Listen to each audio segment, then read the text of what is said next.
Only that we get in this, the reason we get in this, Todd, is now we can run the zone to a 3 technique, and for sprint out purposes. But we really haven't got, this has kind of moved down. This was 2-lane. This was our 3rd top formation, and now it's kind of moved down about right here for us.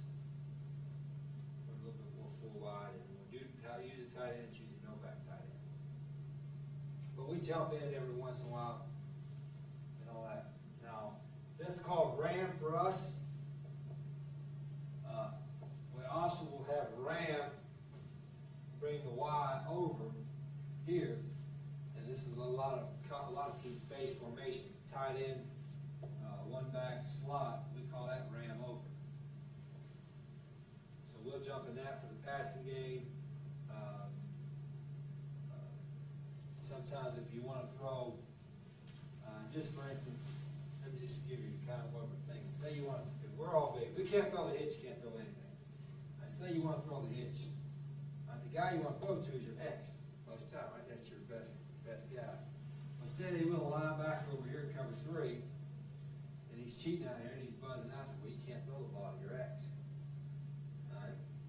Well, you can throw it to the field, but you have no flat defender to your X out. Well, you can go 4 wide and do it.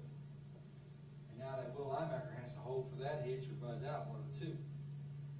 Well, if you want to run the same, if you want to have a gap protection or easy protection, you tight end in there, you still want to throw the X or cover 3, then you just go over. Now you have your wide on the hitch, now you have a guy open flat defender. So I mean, so we're looking, it's not so much having a big number of plays, it's creating the plays that you do have, creating a formation to allow that play to run. Like say, here's an example. We might run here, and this is kind of a theory. I think Ron will probably have talked to you. We have no run in our offense. When you run to an open side, we have a guard and a tackle and no tight end. We have no runs that will run with 4 weak. Did you explain that to y'all? Yeah. In other words, if there's 2 defenders and a linebacker with a Mike and Will. If there's 4 guys weak, we will not run it weak. Period. We shouldn't. Sometimes we got stuck doing bad coaching.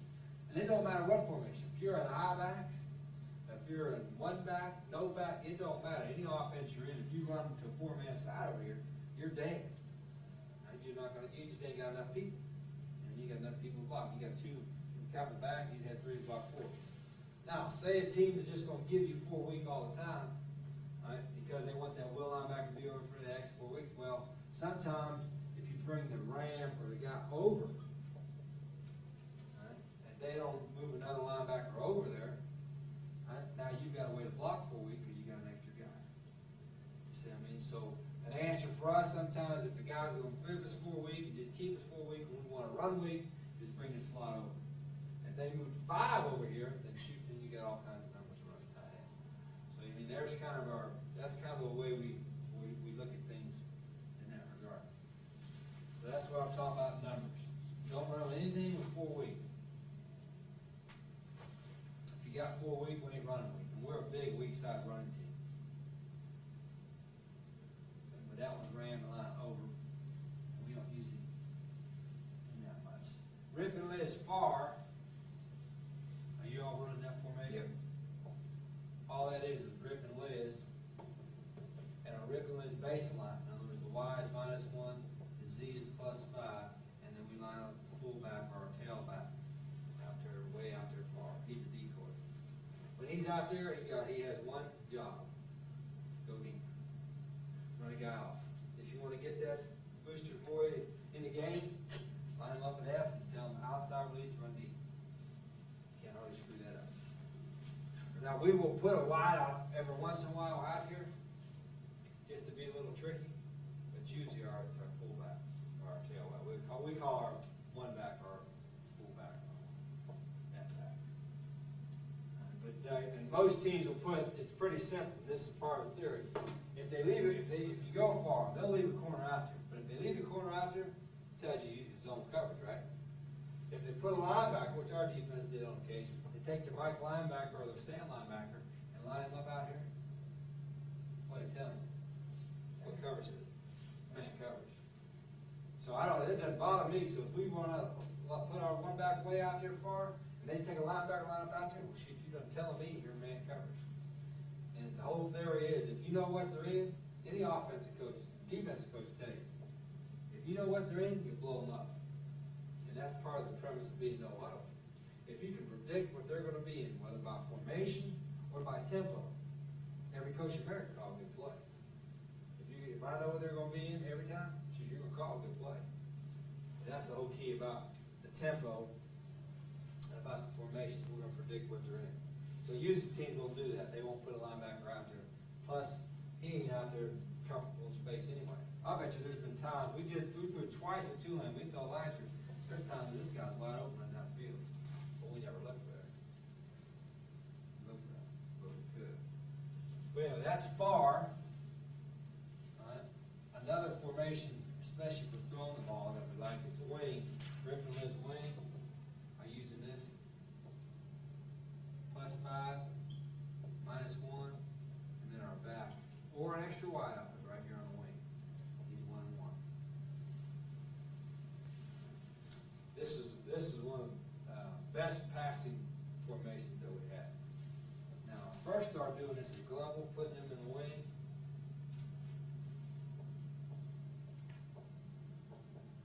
First started putting him right there for sprint out, to try to get the edge. Right? You line him out here in the wing. A lot of times, that was, instead of coming from the backfield to help on 80s and 90s, he come from the wing and we sprint out. That's what first did well. Now we do it when we line up out here on the wing. You can line those in way out here. They know that they don't want for sprint out. And now we'd like to do it just to get a free release over there.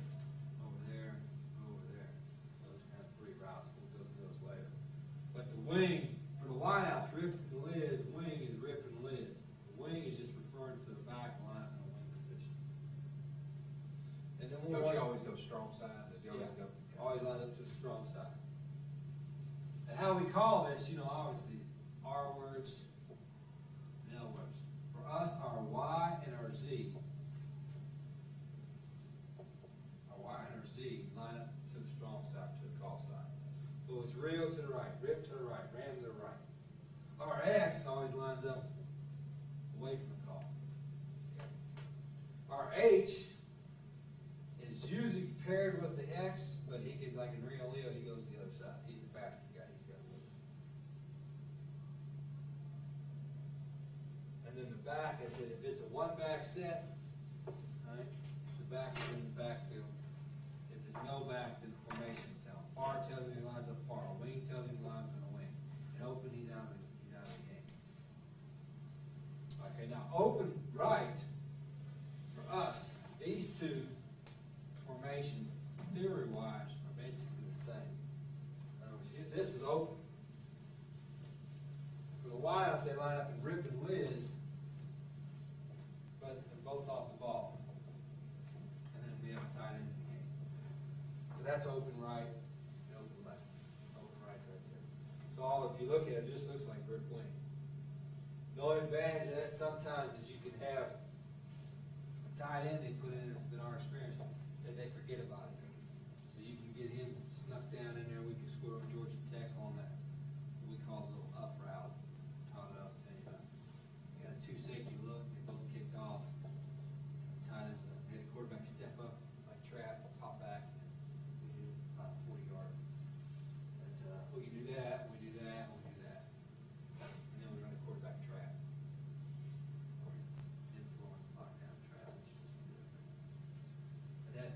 Those are 1, 2, 3, 4, 5, our 6 main ones. Again, we'll use ram and line over, probably would be the next one. But the formations, it seems, to me, is the easiest way you can do to look like they're multiple.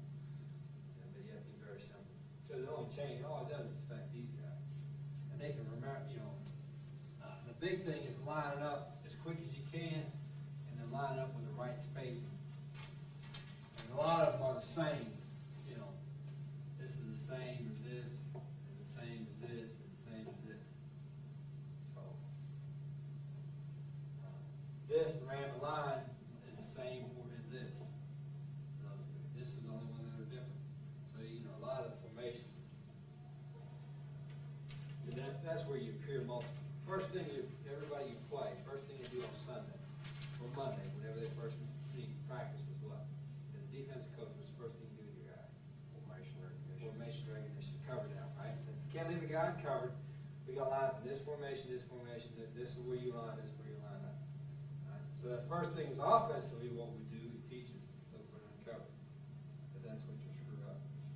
Now, if they spend 15 minutes, all right, and you just use a formation one time, see, you only use this twice a game, right? They're still going to have to rep it on Monday or Sunday whenever they practice. That's why we progressed. Where the level I only had, I was probably using 4 or 5 formation, and now we're using a lot more just for shits and giggles. We're going to make them spend some time. For us, it don't take 2 minutes to install. Once we know it, they know it. That's the key to that. Now, on this one, you can use a 5th wide out as your back. Here, you can use a 5th wide out. Now, we do not call personnel groups, and I appeased the guys at Tulane for a month or so. They wanted personnel groups, the guys on the sideline, something, and after they figured out it was just a waste of time and confused the kids, they realized, like, this is 4 wideouts is Lightning personnel, 3 wideouts is Tornado personnel or something. We don't need that. You really don't. All you need to know is kids need to know who's in the game, what formation. When you say open, tight end's in the game, back's out of the game. If you say ram the line, the H is out of the game, tight end, the back is in the game. So all they learn by that. That creates less confusion and allows you to go faster. And part of our theory on putting something in, as far as a run game or a passing game in, if it involves a lot of terminology and a lot of calls, we ain't gonna put it in, because it'll slow you down. Anything that slows us down, we don't want to use. But the first thing we do is style formation. So like in the summer, whatever. Now I think there's 6, there's a couple others you might want to add. I would think maybe 8 formations to come this season. Now we're a little different. We get short yards, we run something, we get this from the toss sweep one way, wherever the best side is. If they got 5 over here, 4 over here, we run the 4-man side. If they're 4 over here, 4 over here, we run over here to the wide side. But that's, and then we get in this heavy set. We jump in here real quick and run a off tackle and take it. But that's just kind of a short yardage stuff. But your formations, that's one of those right there, and then like here is just drawing up right there. What formation is that? Rio. That's Rio, right? We put the back right here. Rio wing. Another formation. All we do with this, we might sprint out. We run a little dark shuffle, him underneath, which is a real good play. You run your We run that. quarterback draws. Yeah, definitely. Yeah, we run the against Florida State. We ran the counter, where we blocked him on the end, and ran the counter shuffle to him. And then open up the second half, we faked the counter shuffle through the vertical to him, which for us last year. You changed that, because we ran that, we got off that Glimto. You used to take that, the inside guy's pin, and you pin and send him to the flat. Yeah, this kid? Yeah. Yeah, he's supposed to do that. Okay. He's supposed to pin, they go out, he's getting hung He's up on wide. top We of ran the head. that guy's wide open every time. Yeah. We've been hitting this year, Y'all watched it? Hit that against that Florida seam State. right there. What happens in cover 3? 3 deep, you got a single safety look. Anytime you kind of play action here, it holds the free safety, right? 3 deep, corner has a curl. He's got to sit over top of the curl where you have the seam wide open. That's why this kid has to stay wide. Play action holds in, and that's the same old theory. And I'm going to jump over here, and I'm not going to insult y'all's intelligence, but this has been true since the very first year. 1991 when I first started doing this spread stuff. And we sat down, I don't remember who it was to sit down with. We studied tape. And this is really, it comes back, whenever I try to get ahead of myself a little bit, call-wise or offense-wise, and doing too much stuff, I come back to the base theory of throwing the ball or run the ball or spread offense. All right? If you're a 3-deep team, and there's a lot of jump defenses out there, but it still's got to come to like zone blitz and all that stuff. Still, zone blitz, you play cover 3 zone blitz. Or you play, our defense is playing cover 4 zone blitz. Or you're playing man free. You still got to come down to the same areas. But anyway, if you go 3D, all right, just put 4 heavies down. It don't matter. Sometimes we get 3-man rush.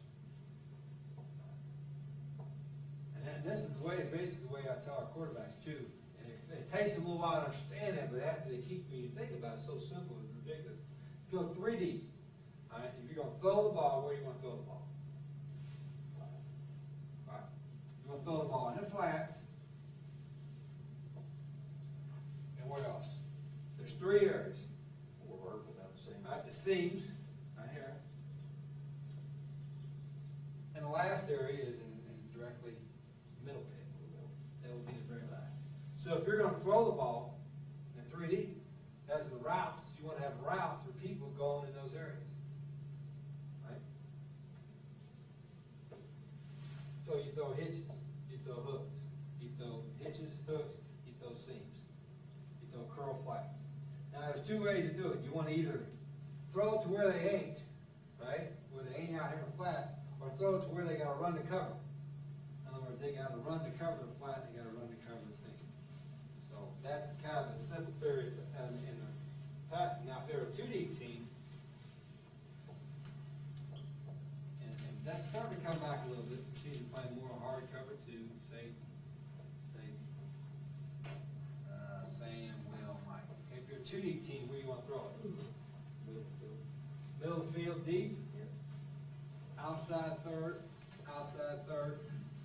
and then inside hooks. All right, those are going to throw them 2 deep. You want to run and throw or call routes that go into those areas. You go on slant out of that too, right? Yeah, slants is 2 deep. Against 2 deep, the quick game, that's the route. So this is slant. True hard, 2 deep. The corners are squat. Or they could be a read corner. You know, the read, they play that 2 flow, they float and read number 1. All right.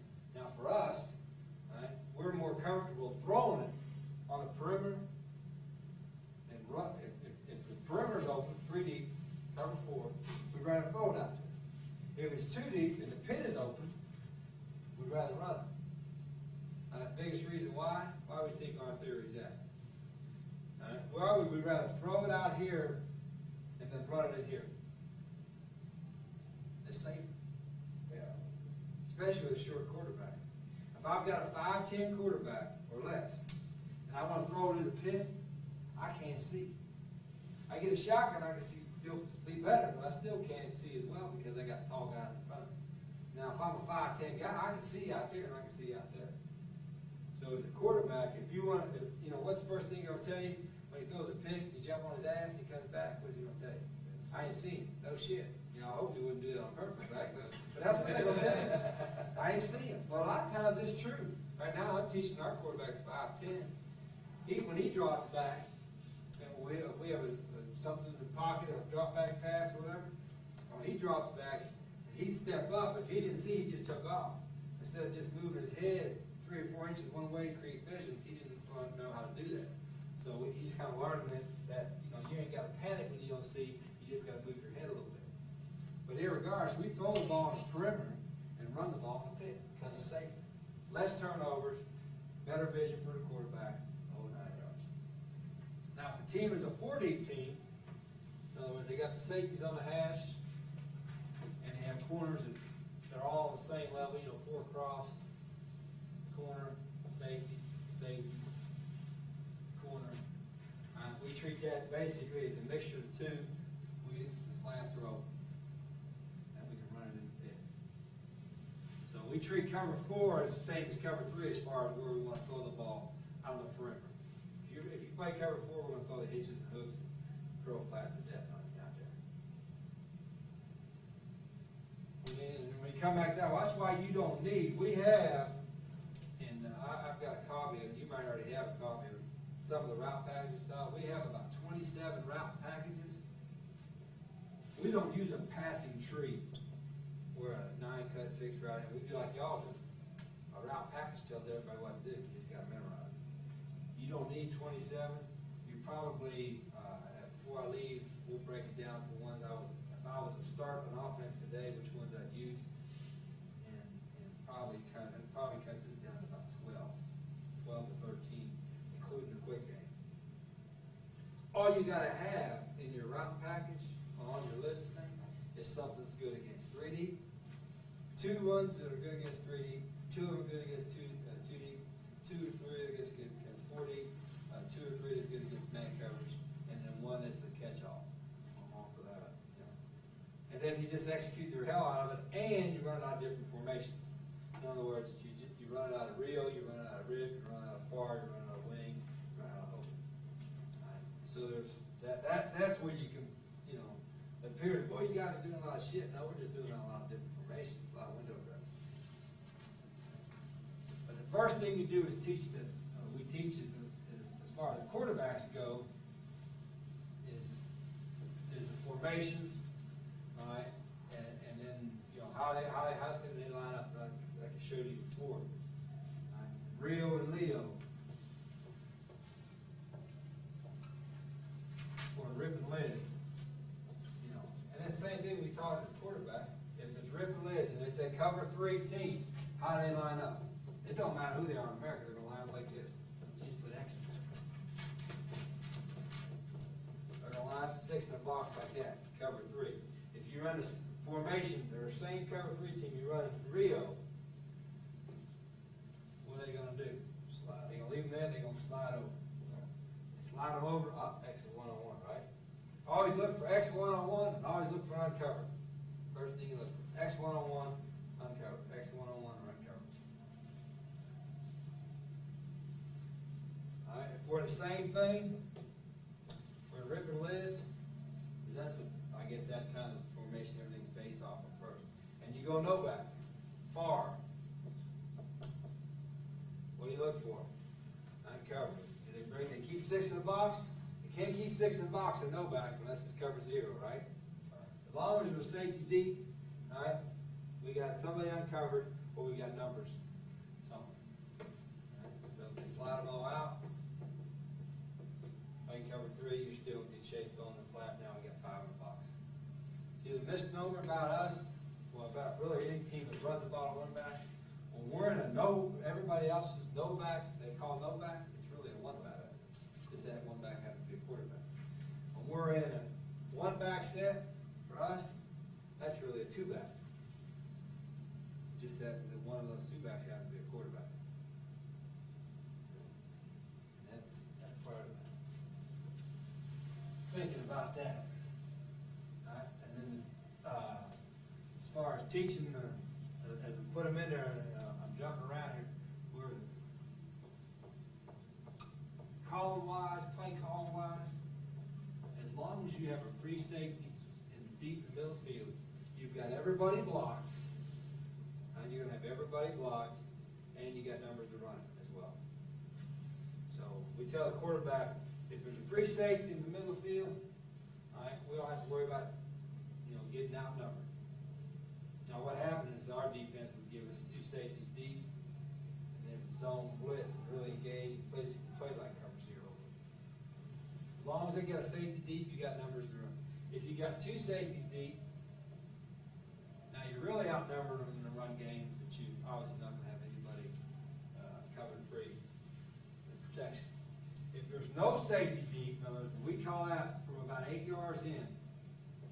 If the safeties are 8 yards or closer, because 9 yards, you go with the play around 9. If they're 8 yards or closer, you count as cover 0. We're going to throw it 100% of the time. Unless, fourth quarter, you got a 3 touchdown lead, you might hammer. So that's what the first thing you look for as a coach is the depth of safety. First thing quarterback is the depth of safety. But again, I think Todd, I think y'all do the same thing. We don't put any pressure on him initially to make any of the checks, any of the audibles, and all that kind of stuff. Y'all invest too much time watching film and all that to put I know my mortgage payment, my $2,000 mortgage payment, I ain't putting it on that 18 or 19-year-old kid. Hell of that. He was watching cartoons last night. I'm film, so, you know, before he snaps the ball, he's not sure, he looks at silence, we give him all the checks. Most of the time when he looks over, he gets this signal. That's just stay in the original play, you're okay. But sometimes it's a Xerox call, which changes the play from one side to another. Sometimes we tap them, sometimes we give a slant, and all that. But we don't put any pressure on, but what I want them to do, when they know something's wrong, I want them to know that as well. And eventually they get to that, you know, they get to it over there. Alright. So those are formations that we kind of go through. Base ones, then you do whatever with that. Any questions on that? Okay. That's the first thing. So I would do in the summer. You have a formation like a Rip and Liz. How you doing that? Signal, Rio and Leo. Yeah, we'll do real Leo and Rip and Liz. Rip and Liz. Okay.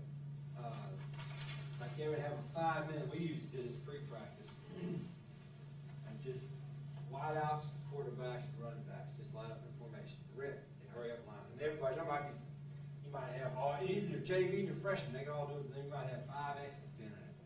You call Rip, they all run over here. So what? Everybody lines up. As soon as you get lined up, you give another formation, Leo. And just line up as quick as they can, without even putting any play call at all. Just line up the formation. It only takes about 10 minutes, you can run through all your formations.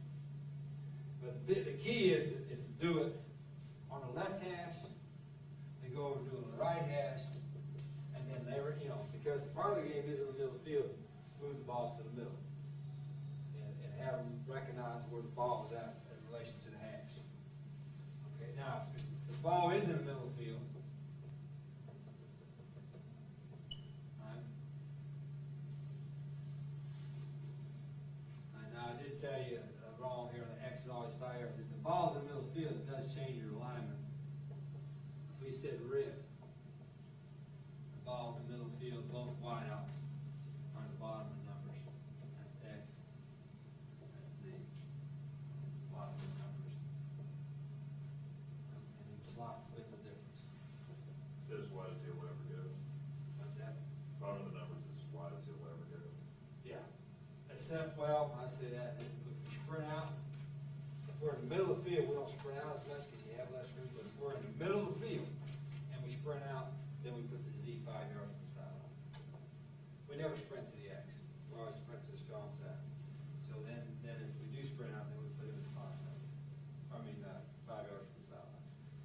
Now, if we're in Rio, ball's in the middle of the field, he's still at the bottom of the numbers, the X is. And now the Z lines up 5 yards from the sideline. Okay. The Y runs 5 yards from the tackle. Each splits the difference. 5 yards is his widest point. Yeah. Now we'll let the back line up 3 or 4 yards from the sideline on far, because he's just a decoy. So, but that's, you know, you spend 5, 10 minutes in motion, line up, get all your 7, 8, 9 formation, call formation, and line up so they get line moving. Move the ball. And not always stay on the hash. We can take your manager and have him spot the ball here, call a formation, and go with it. So formation, that's just window dress.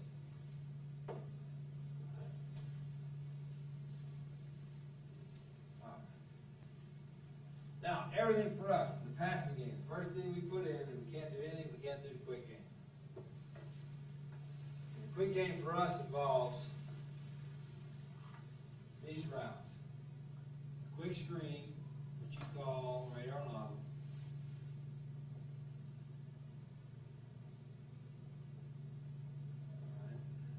Our hitches, our slant,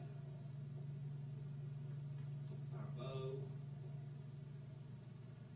our skinny, which we're getting better at doing that. And then off of that,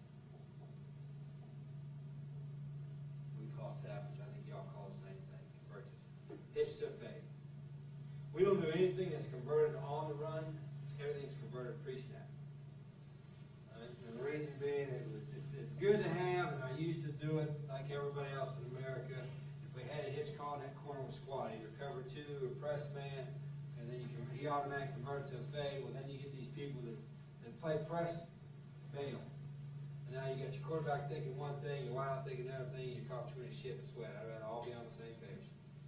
You know, if we got press man all the way across the board, I can't tell you how many times with press man across the board, we've kept the hitch on and hit it. If your timing is right and the route and the wideout runs the right route, you can still do it.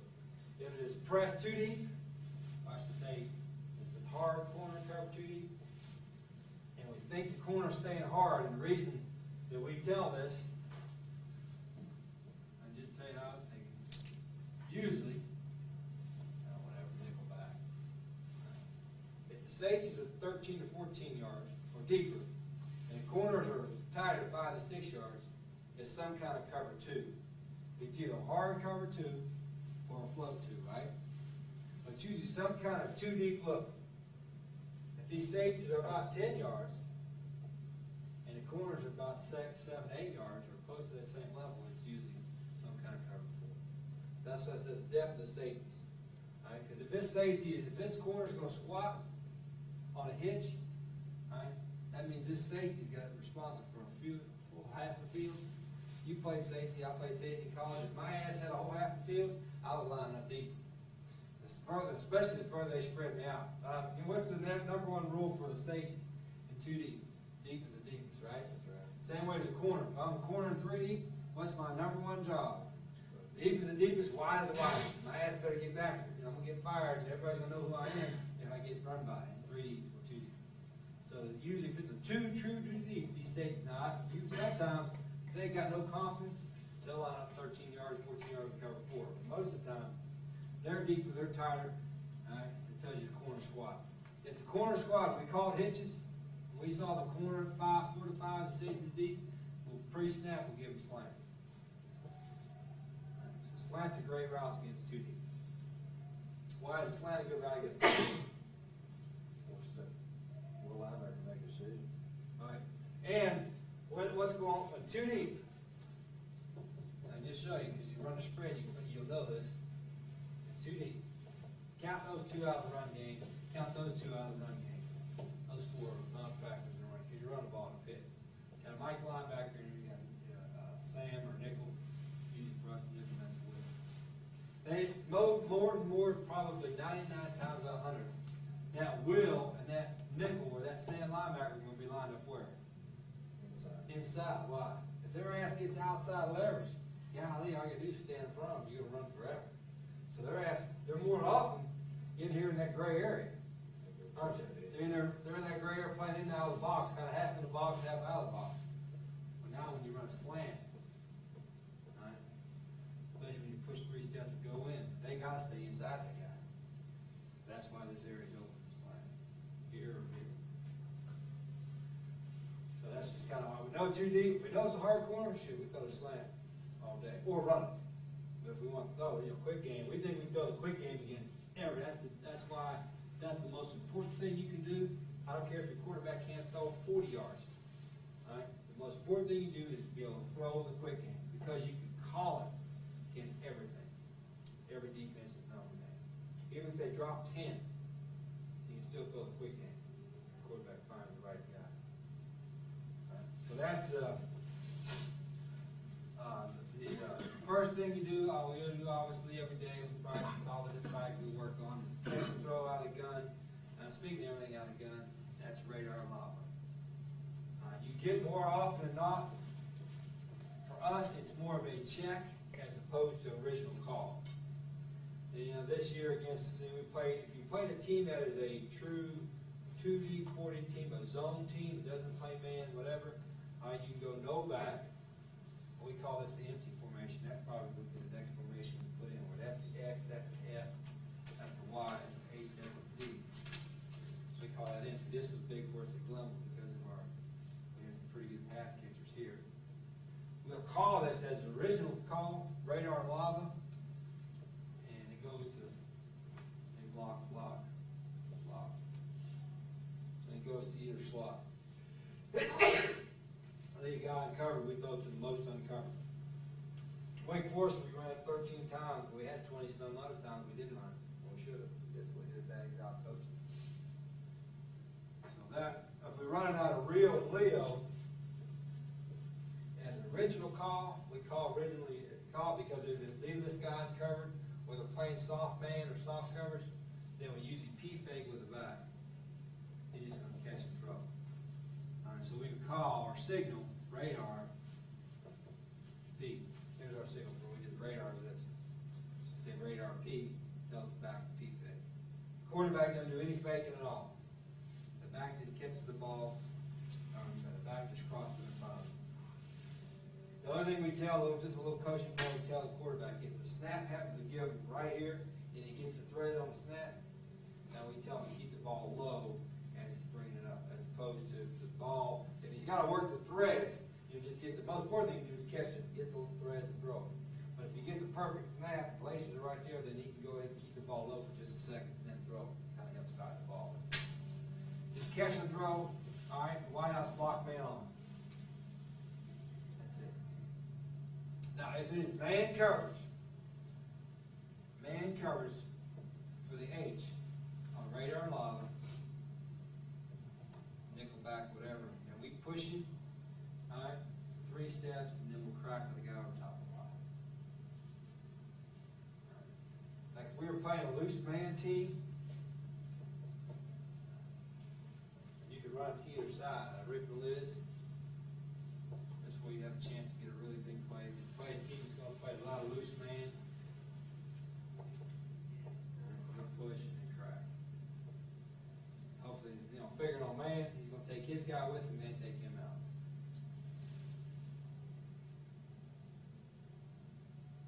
But when in doubt, he blocks the man on. And that's a rule as well. Who's coaching the White House? You coaching the White House? Has a rule on every run play. I know this is different. Every run play, man on, you block the man on. If it's man, you run him off, whether you're front side or back side.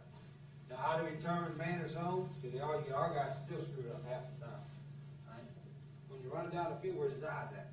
You run at him, if his eyes stay on you, right, it's man, run him off. As soon as he picks back, you got to treat that as zone, and you got to block, cut him off. So it really ties into what we're doing with radar lava. Now, because we're in Rio Leo more often than the run game, one little play we like to use, especially in man coverage, is radar or lavas to the left, to the F. If we tag F to it, we would say this is the left signal for lava. F, then it goes to the fullback. He goes 1, 2, 3, catches and throws at him. And then the X, push back on him. Now you got a chance to replay. So if we played a man team, especially a loose man team, or a press man, we crack right there in the wheel and just go right there to the F. We'll run the same thing out of Ram and line, the tight end.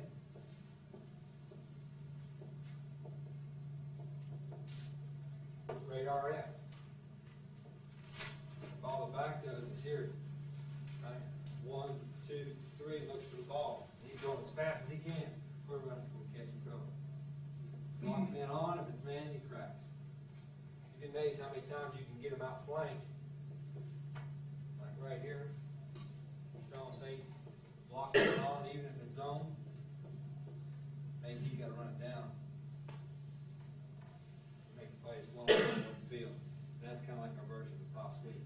That's very simple. For the lineman, I don't know, did Ron talk about the way he blocks this? For radar and lineman, he talked about it already. This is the easiest way to do it, because you can get it all technical. The easiest way to teach it, radar and lineman.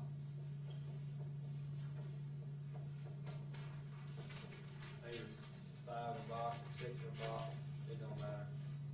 It's usually going to be an extra guy in a box. Whatever. If you got a man on you, go reach his outside top hat and cut it. And you got it on, you can cut on line, can't you? Yeah. Go reach. Don't matter whether it's radar or lava for lineman. It's all the same. Call radar the same lava to him. Right? It kind of lets him know, like lava, he would know. The easiest way is cut outside. If the guy on you, touching you, cut it outside thigh pad, make it release inside. Regardless where the ball. If you're uncovered, you go down second level and cut. Now, if it was radar, he would want to reach this way. If it was lava, the uncovered guy would want to reach that way. That's why here's raw radar lava. If it was an odd front, he called radar, they want to reach this way. We call lava, they want to reach that way. Cut them off.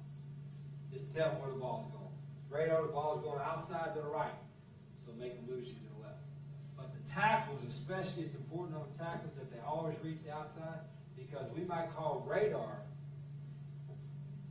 out of an empty set, and the quarterback winds up throwing to the left. You see what I mean? Because he's more uncovered than that guy is, and they do the same thing. So radar live, the quarterback can throw it either way. But usually we'll call it the most open guy. But as a base rule, you like to throw it to the trip side. Yeah. And the biggest reason being, there's more grass out there because who you got playing there. That's your best open field guy. You got a little more space from the inside. We have a personnel the same way. We call him R, and he's. Your R is you're gonna be your open field juker. Yeah. Your X is gonna be your top wide out. Exactly. That's radar lava, and there'll be some times, I was telling Tom on the web, more often than not with that, and especially, is we'll have a run play call, like say we'll have a, let me see what I shouldn't up, we'll watch it later on today, see what we're running. This spring, we got, our defense gives us all kinds of stuff, I mean, they're just going nuts on us. They always slapping and twisting and blitzing and all that stuff, well, they always had these guys on the line of scrimmage, and they had a hand, nose, and they do twist, slant, all that kind of stuff. But you got those guys in the gray area, and you don't know whether they're coming or not. You know, they dick them. They're bringing him and dropping them, and they bring all 6, 3 steps, and then engage and do all that kind of crazy stuff. Well, we have a trap play call. All right. Well, instead of checking the radar log because he is uncovered, but these guys are fast enough to line up here and then buzz out there and make a play. Yeah, So defense pretty good on it. yeah, they got kids that can run. Well, instead of checking it and then wind up being stuck, he don't say anything to the old lineman. He gives a wide out to this signal, so they do that. Right? Now, if they happen to put these guys all the time to tell the quarterback, I said when the ball snapped in the shotgun, if they brought them dudes, just pitch and catch, don't hand it off. Those guys go ahead and run the trap play, it don't matter. Just catch the ball, throw it out there. Side adjust. If they did bring them, all right, then hand the ball off, so you're okay. You see what I mean? So that, we don't have any side adjustments on the pass play. If we call a route, they run the route. Now, we'll have side adjustments on runs. And our side adjustment on a run, most of the time, is radar knob. So now you can't get dicked. You know, I mean, if you call a run play and they screw with you, all right, most of the time when we're going to this, it's a read for the quarterback. They brought the guy late, they disguised brought the guy late, I'm just going to pitch and throw it out there to him. You're okay to throw it out there, even if they're downfield because of the ball being behind line of scrimmage. But it's predetermined you're gonna do a play fake, it's a P fake. Yeah. Where you don't do it. Yeah, if we want to call it as original play call, we'll call radar P or lock P.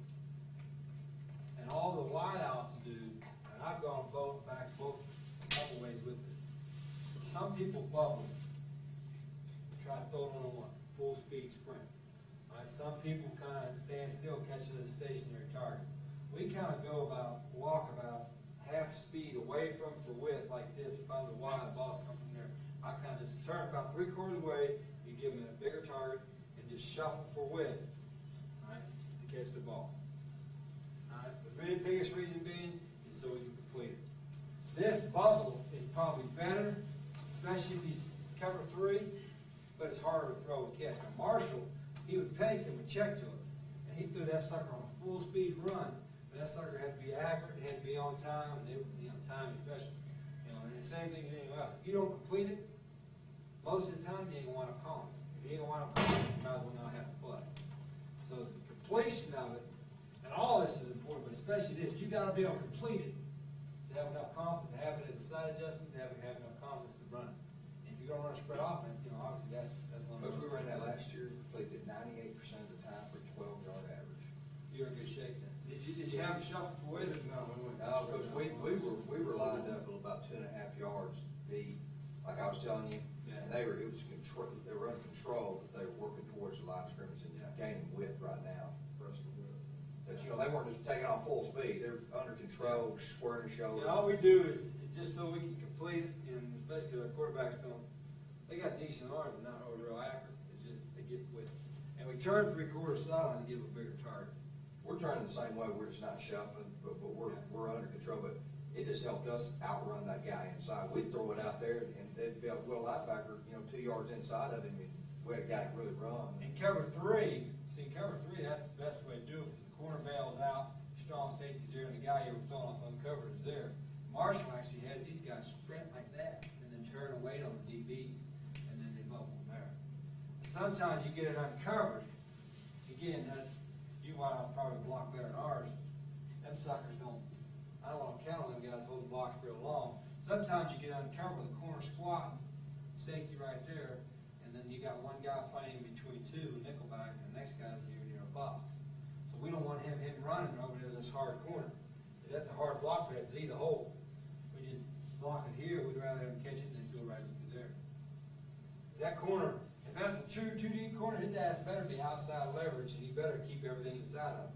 So that wideout, you ain't gonna get outside of him, you wind up running the hole.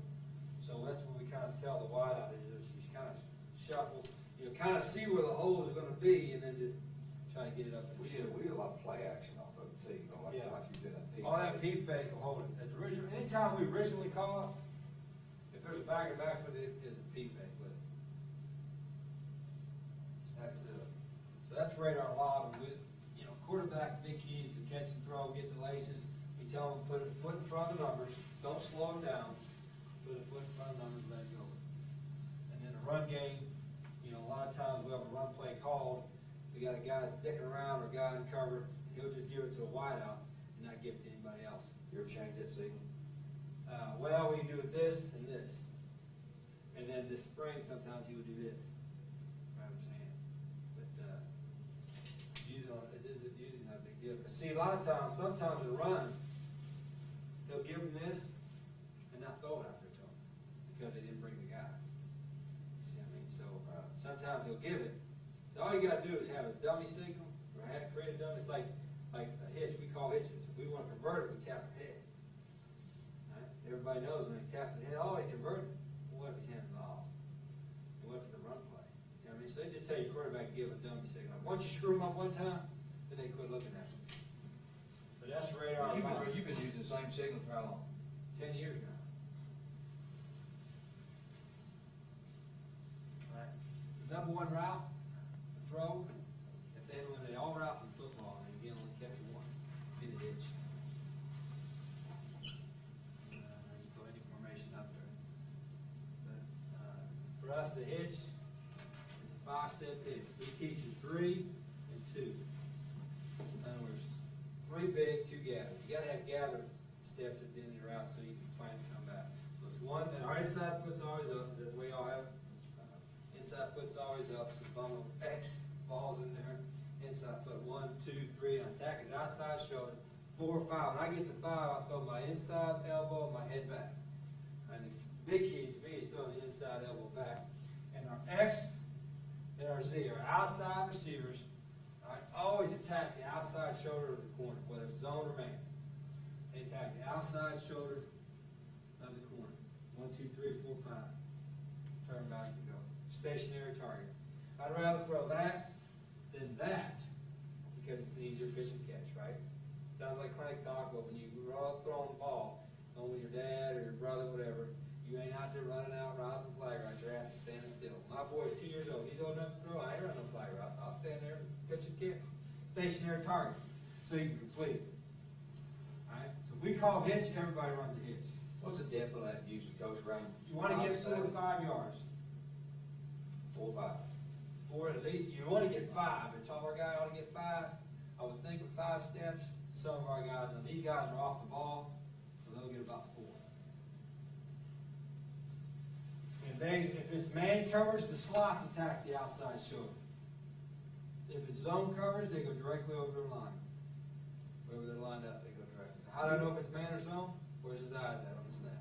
You ever have a problem with that, you know, like over here, Mhm. you know, with it being in the, being in the. Yep, I'm gonna show you. inside guy Yep, covering him that's, down? and that was a problem we started about 2-3 years ago, so now, this is, there's always an exception to the rule. If we're in rip and list, alright, he goes 3 steps, he goes 5. Okay. And we did it because we started throwing to him more often. Because we have the hitch, or quarterback's rules, where you throw a hitch or a hook, and most of the time, any of the routes, because of longer, softest coverage, shortest throw. And wherever the softest coverage is, that's where you want to throw the ball. If the coverage is equally soft, take your shortest throw. Shortest throw is usually the hoop. Your X. And you only do that on the strong side, right? You only do, because the X is wider. Yeah.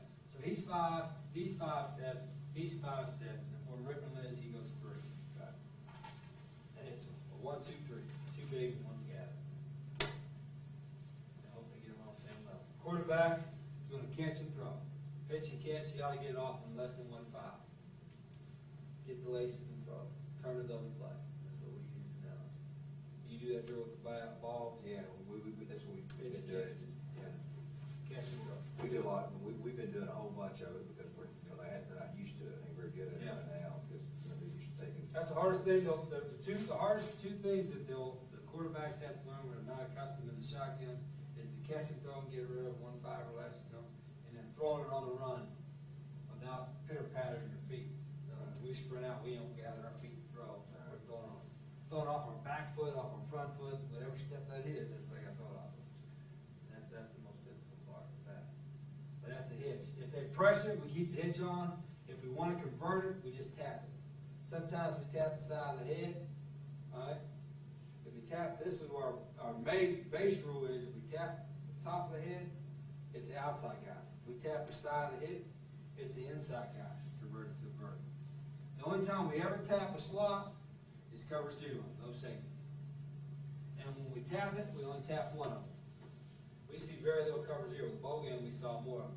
But if you say you were a press man across the board, and they're just bringing everybody, then we'll tap a slot, and it's probably going to be who? Probably going to be the Y. And now instead of running a 5-step hitch, he'll run 3 steps right at it, and cross the space, go to the middle field. Quarterback will catch it. Instead of catch and throw, he'll catch, squeeze the threads, and then give it a little bit of air and throw it away from that defender, throw the ball over here. And the Glumble, George, see, when they pressed him, that's what we do. But we don't ever convert them or him unless it's 0. 0 cover. The only time we ever convert to H, all right, is if he was pressed and he was loose. Well, then we'll go ahead and take our chance with the H. But usually, the guy you get tapped, you're tapped is X and Z, and it's usually our X. And if we tap him, all right, then it becomes a fade. And we've changed, like for him, we'll have a game. Sometimes this is a tap, sometimes this is a tap, sometimes that's a tap for him. Sometimes we just yell tap to him. It'd be amazing how many times you can just yell it right. I mean, especially with a guy, I had a couple guys that were props. You know, they don't know what to do. I'm standing aside, and I tell them what to do. Run a curl, run a post, run a hitch. Shit, they tell them. I've done that, we've done that too. Yeah, you're not a cheat. What the hell? Yeah. Let it go. And of course, think, surely he's just setting me up. Hell no. I'm telling you what to do. If you, so you're saying you tap, if you tap your left side, it's talking X, it's not talking to the outlet. Not talking- No, he got to do it with both hands. I want to tap X, it's up here. If I want to tap Z, it's right here. And he'll get it from the sidelines. But that's how we don't convert it. We'll convert it from the sideline. Now our aiming point, what is important, because I don't know if y'all had the same problem. We have the same problem. It seems like we always have a C start off with 2 days with it. Running it out of bounds, throwing it out of bounds. So that's where you put that. Right in that line, we're gonna do that. That orange line, 3 yards from the sidelines.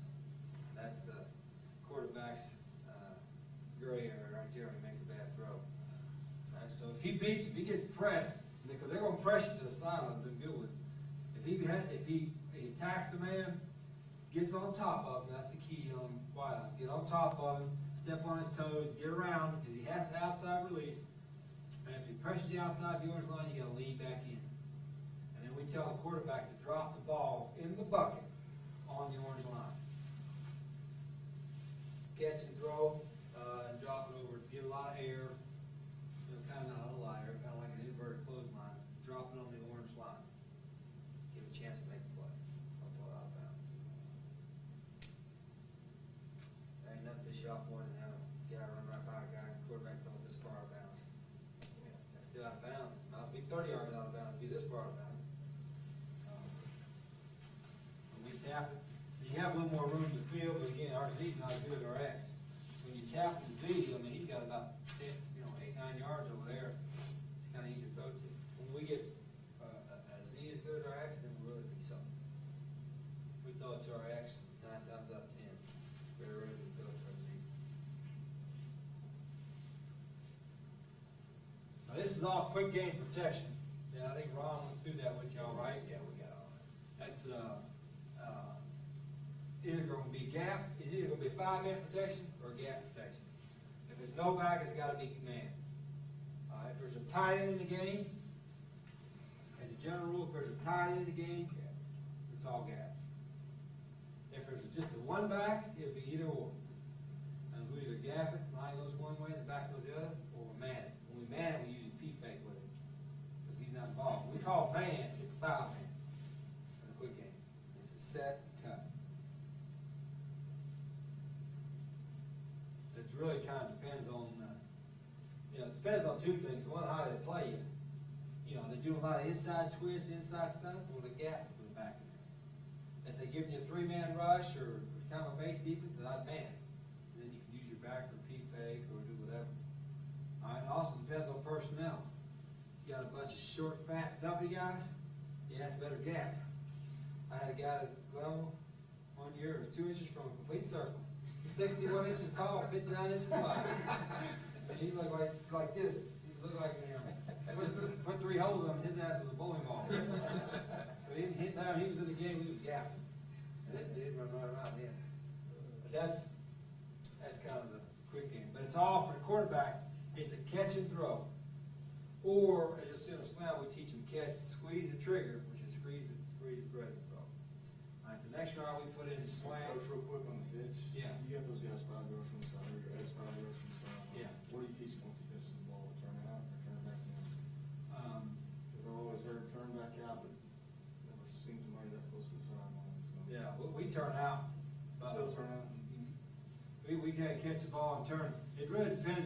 If the corner was a man coverage, obviously it's easy to turn out because you'll get them inside. If the corner was 3 deep, we figure the guy most likely to make the plays coming from the inside, so we turn them away from him. And, now the slots are different. Slots is catch and go north and south. And then we use that analogy of especially with running backs, the open field, we're talking about. Anytime a guy's got the ball in the open field, we tell him run north and south as fast as you can, and then react to the danger of being tackled. How many times do you see the guys make moves in the air? I'm away from you 4 yards, I'm making a move. Back down here, he's 4 yards in front of safety, and make a move. There ain't no danger until you get up on top of him. A lot of times, if you just run, you can split a seam. So when our running backs, we're a quarterback, whatever, we tell them, run north and south as fast as you can to react to danger of being tackled. There ain't no danger, keep running north and south. That way the kids get vertical. We got this old one wide out at 5-140. The kid's 4 yards after catching him because he knows he ain't making nobody miss. He's gonna catch it, get north and south. They got even those kids that think they got loose have a tendency to do that more than the ones that know their ability. Catch and get up the field. I think the key is, especially, and our kids have done a better job of that over the last few years, is attacking the outside shoulder. You know, just about everything. All the time for the X and Z. So if it's a 3D corner, you attack his outside shoulder, what's he going to do? He's going to widen. That's going to give you more room. A key out of Rip and Liz on the H is, he's normally about 4 yards. Sometimes we've had to even cheat about 3 yards from the tackle. When we call it a hit, it's trying to hold the little linebacker. Because we'll throw it to him if he buzzes out. If he buzzes out on the snap, we'll throw it to him, but we'd rather him throw it to the X. We'd rather throw it to the X. Now, quarterback read, again, you're gonna pick the shortest, or the softest coverage, the shortest throw. And once he picks a side in the quick game, you gotta work that side. You can't say, I'm gonna work to the left, oh, we'll see if they roll coverage over there and go back to the right. Once you pick the left side, you work the left side. And that's basically for all of our, we don't have any routes. And some of the West Coast is different. Any of our drop backs, quick game, whatever, well, we work from here and go all the way here. It's the old West Coaster was, oh, you read a book, you read it from right to left, you'll have time, 2.5 seconds. Bullshit. I'm picking a side and working a side. But our old line coach don't like that. Ron, I said pitch and catch. There ain't no mental clock on our quarterback. We don't have anything where we have a clock. He's got 2.5 seconds, 1.5. It's defined for him. You're going to catch and throw, you're going to three and throw, you're going to three hitch and throw. Ball's going or you're going. So everything's defined for him. And because he's picking a side and working that side, you ain't going to worry about him, getting confused, whatever. But yeah, we pick a side, work a side. They don't know what side you're going to work, but that's what we do on all of our routes, not just the quick game. But quick game especially, you can't work, you can't change your mind. So that's the hitch and catch. Like in this right here is cover 3. I'm not sure it's cover 3. Usually the guy gives away when anybody's a corner. Where's his eyes and where's his feet? Now, a lot of times our guys try to disguise when the quarterback is in there. If Todd was the exit, quarterback's in there. Obviously, if I'm turning with my ass to my eyes on, I know it's man. A lot of guys get kind of hit up like this, but they'll cheat the 3. They cheat that inside foot back just a little bit. Get out of there, press fail. Right? We try to get it to our X, he catches most of the hitch. Any question on the hitch route? Pitch and catch. The next one is a slant. The 2 favorite formations to run a slant out of. Now I'll go back up on. Sometimes out of this formation, it's good to throw the hitch out of, is to leave a guy in cover. Always throwing radar and lava is good, but throwing a hitch is sometimes good too when a guy's in cover. Gets the ball up the field 5 more yards. And so this was a good formation. If you've been throwing a lot of radar and lavas in practice or will spring, instead of changing the change, instead of just throwing radar and lava, just going real and legal, throw hitches.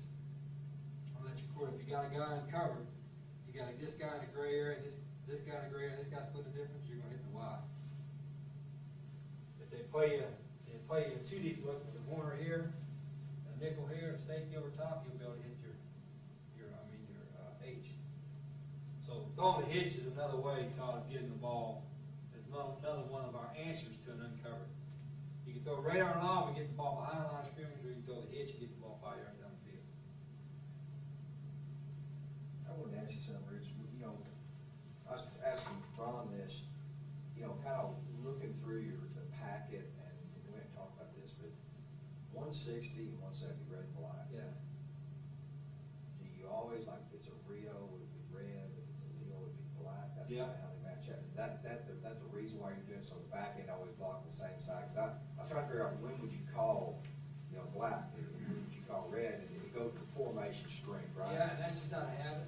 Okay. You would have to do it that way, but it's just not a habit to do it that way. Obviously, Well, because, the thing that we talked about is that, one way, why would you just go 160 every time, and because you slide protection, but, the thing that you get from a defensive standpoint, you get a tendency of always blocking the back the same side. Yeah. Get, as far as And stunts it go. also works out because you throws more often as your X.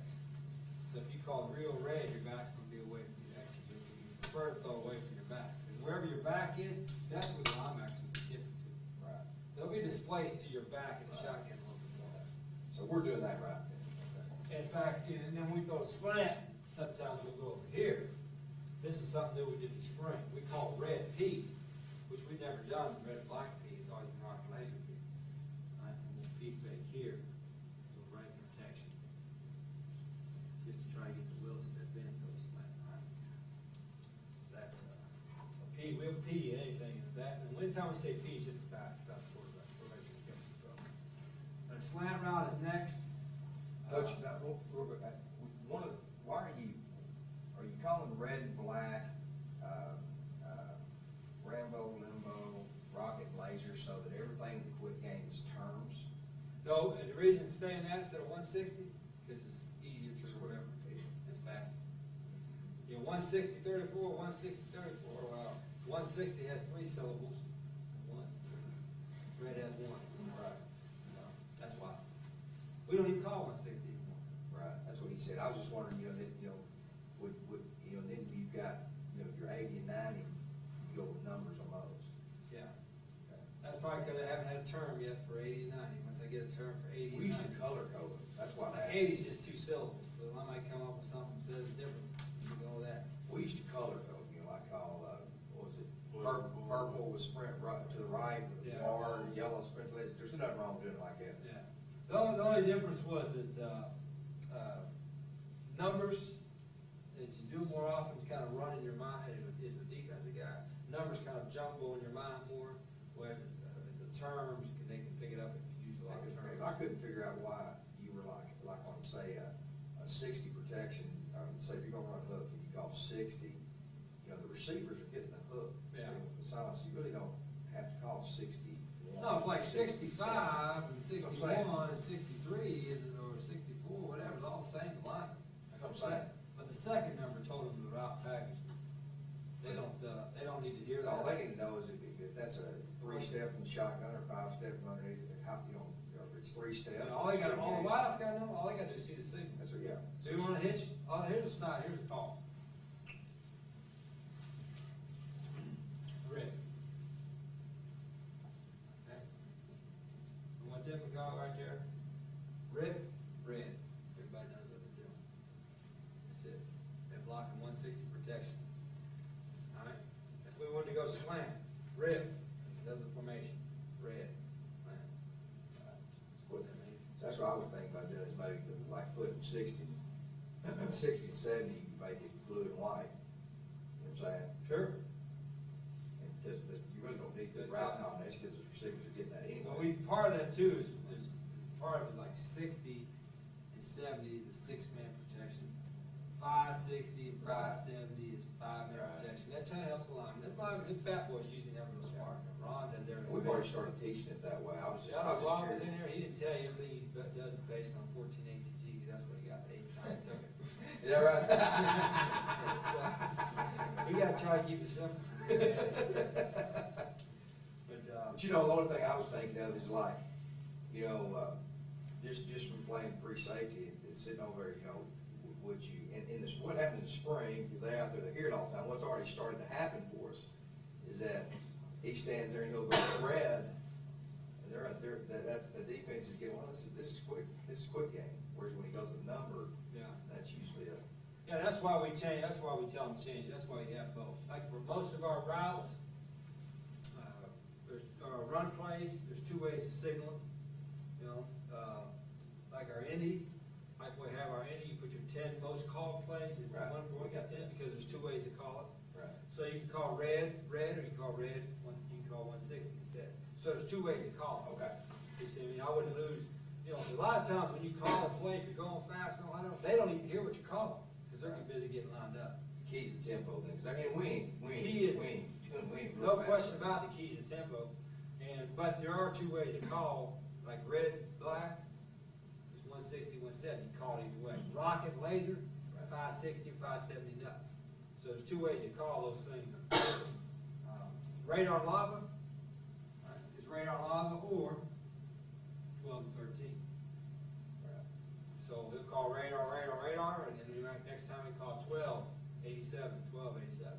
So there's 2 ways to call most called plays that you have.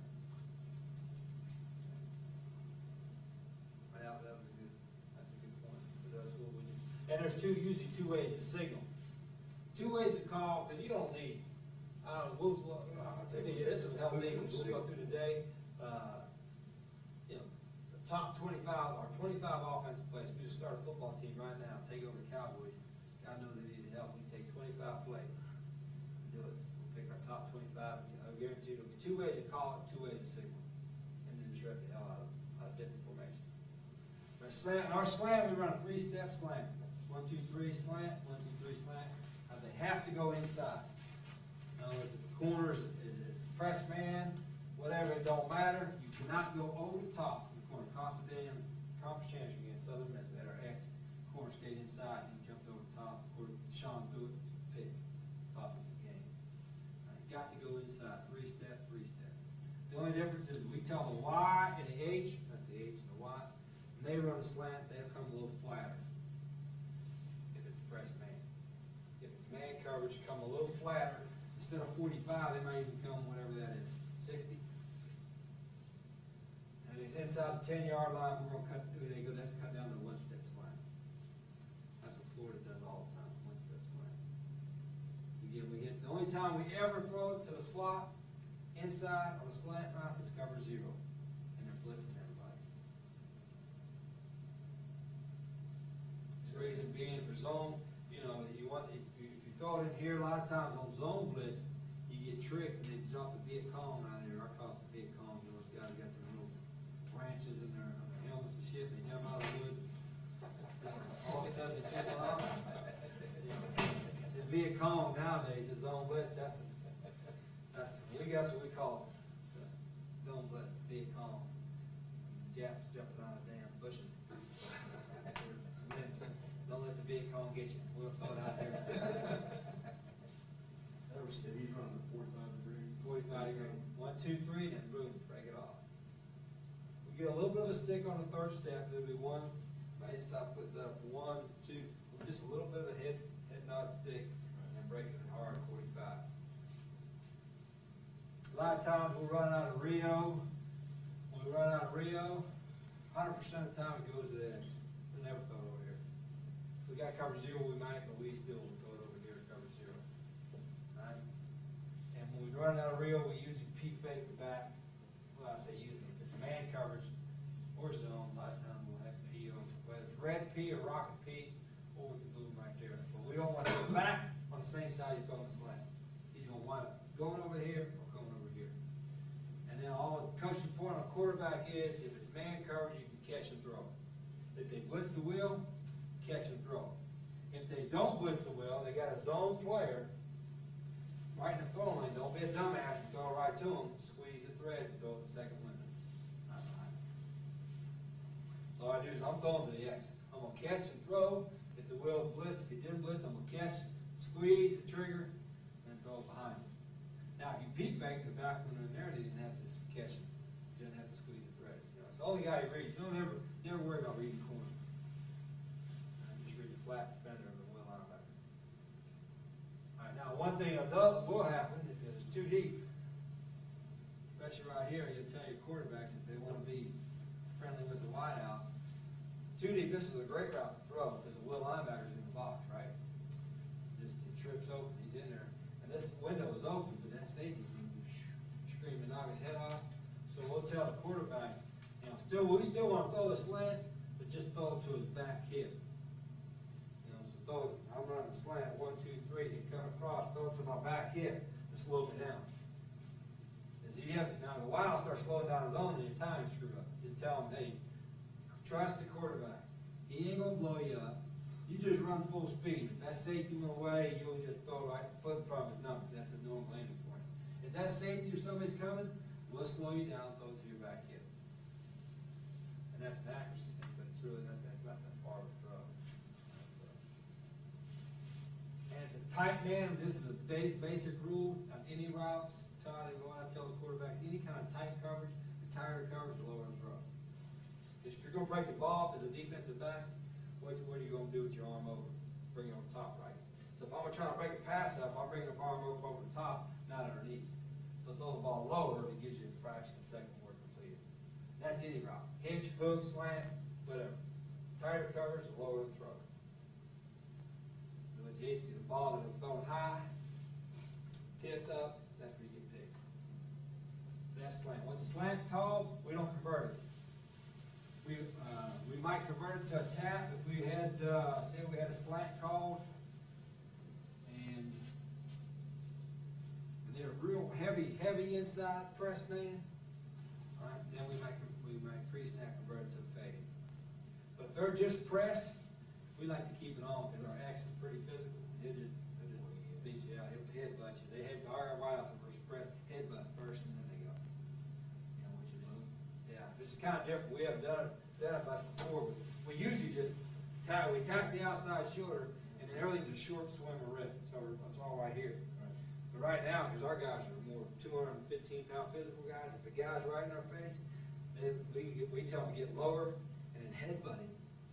And then do the same thing with his arm and headbutt him, back his head up. So they'll base face masks now. But we got big wide eyes. Big wide eyes. And the best way to do it, we tell them to get down and fight on their Yeah, level. that's what I'm gonna tell you, the best thing we don't want to see as a defensive back is being physical. How you fight for tight coverage or bump is by being physical. Right. The best way to do it. Exactly. And the other way to play bump is to use your hands. You can't get no defensive back and play bump with his hands behind his back. He's gonna get his hands up on you a lot more. So you gotta get his hands off of you, you gotta get some separation. So that's the slam. And then we got a couple different ways, like we've changed in the game, in the middle of the game, what our slam signal is. We come out like this one game, come out like this one game for the slam. Sometimes we tap our ass on the slam, you can just do whatever, but it usually is this or this. It's usually the general thing, when you give a signal, you want to give it lower. Our guys, in other words, the lineman up here, you're giving a slant signal or something to your X and Z, you just give it down here. So they don't see behind, right? Instead of opposed to give it up high. And that's sometimes the original play call, and sometimes it's an audible or signal change inside. All right, that's slant. The other one is bow.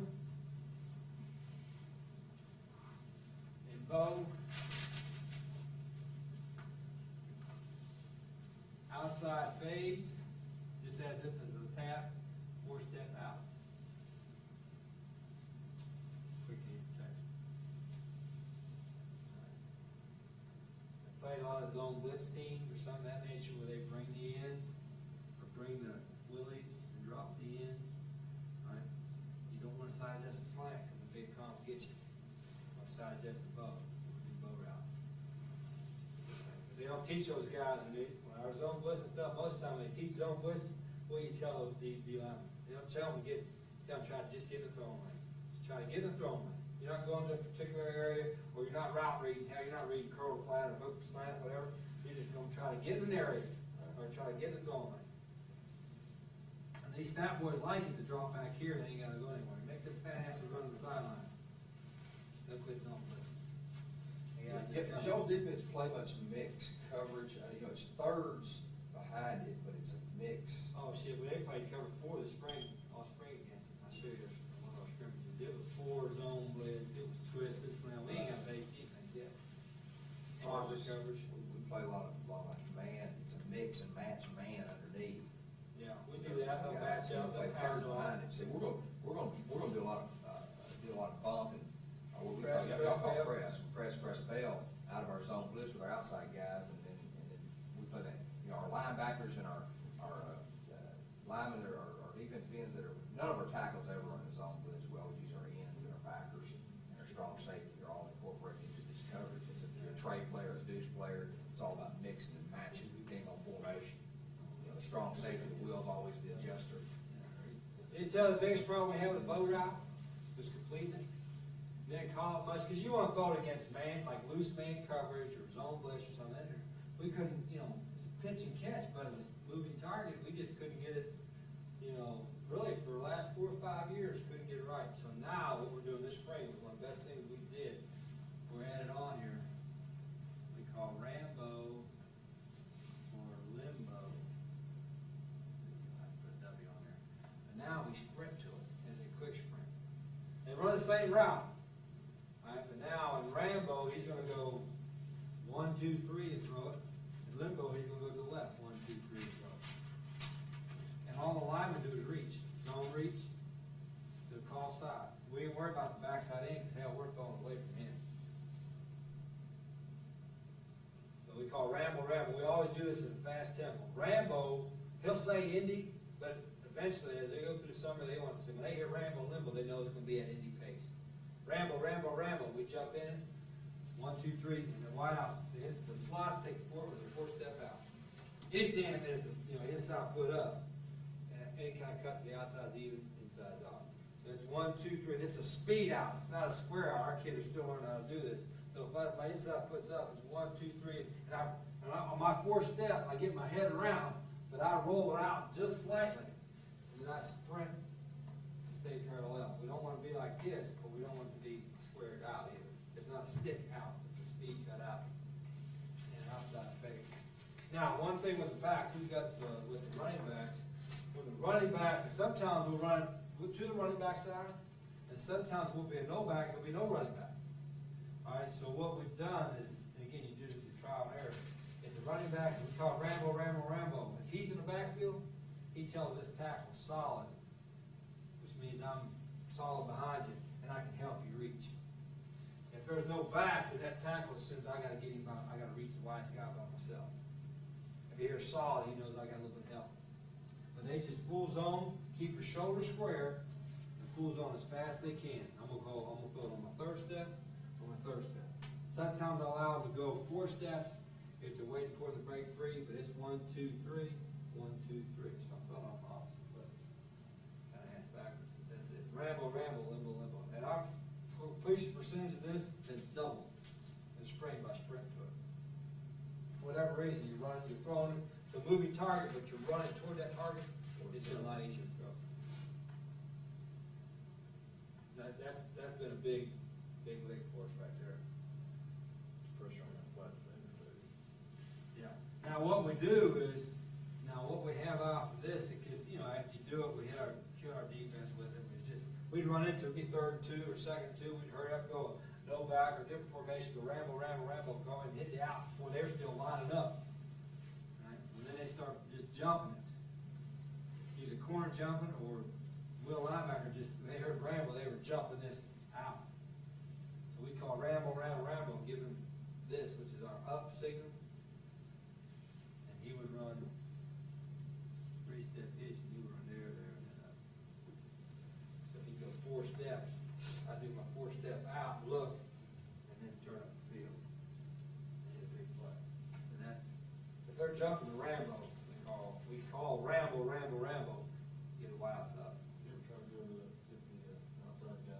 Yeah. Call Rambo and have him. Yeah, they call it Rambo. If we didn't call it, if we didn't call up with it, and they press, go Rambo, Rambo, Rambo, press, they just throw it right here to over the top. 2X. But that's some of the things like in the scrimmage we'll watch, like we might be jumped in. For us, that's a bastard formation. That's ram over. We ain't in it very often. We jump and ram over, and a lot of times they're still lining up and boom, hit you out. Real quick to silence. It's usually a short yardage play or a 1st down play, but it's always high tempo. Like I said, we'll call Indy with it, but that's just because it's the first time we installed it. This summer they won't call Indy more. It's Rambo, it'll be assumed to be in. The last quick game package, which is something I ran more at Glenville, didn't run it 2-lane much, because I think I made it too hard for quarterbacks to throw it. And I'm running it now in the spring, I really like it. It's a skinny package. And this is something, if y'all doing what you're doing, I think it's going to allow the quick screens right on lobbies. In skinny, these guys are doing radar and lobby. Now you get those, you get those corners jumping in, and as everybody's playing, the safeties are jumping in, whatever. And then the Y, X, and Z are running 5-step skinny. Tag his shoulder. 5-step, 1, 2, 3, 4, 5 stick. They're running skinny post. Almost, not even 60 degrees. We want almost like an inside takeoff. We don't want to bring it in here to the safety. Not like a slant. We want to just slant, stick it, and then stay away from the safety. You do the same on both sides. Stick, go. Now on a hard stick, it'll be 4, and then 5. I throw the head and shoulders and stick. Is that a catch and throw? Right there. It's a catch and squeeze and throw. That's what allowed him to make a catch and throw. Sometimes the quarterback was hard to throw. Catch, squeeze, and throw. So it's going to get off about 1-6 or so.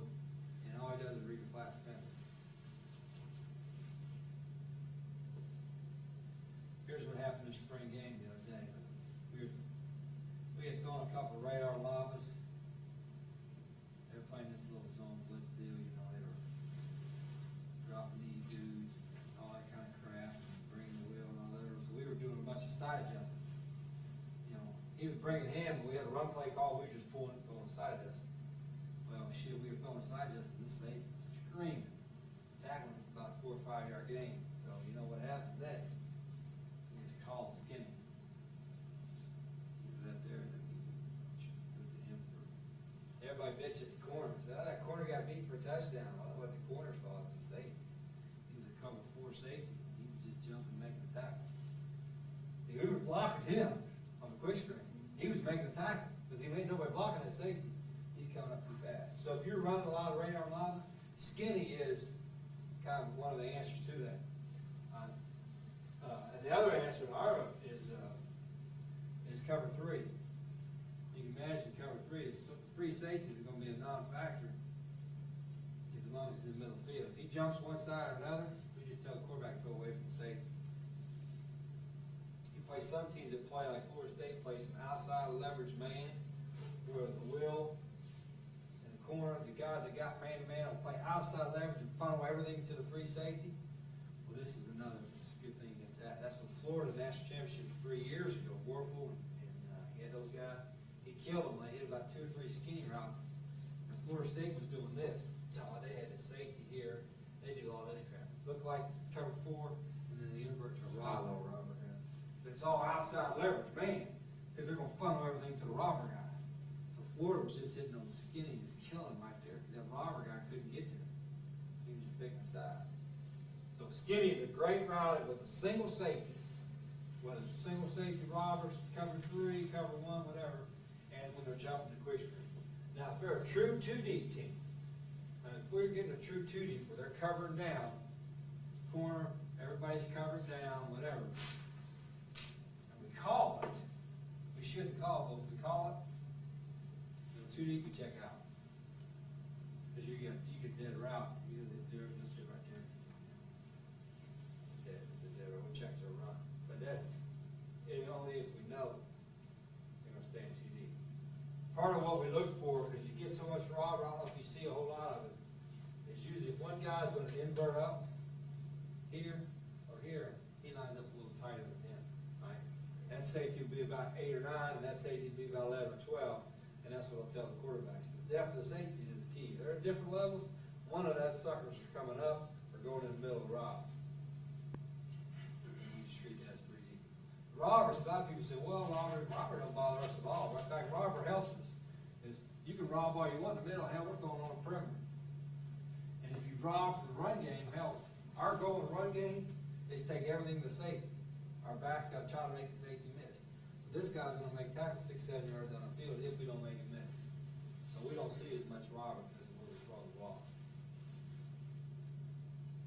But those are the quick game things, and we do whatever practice. You've been in practice. Half hour of that every day.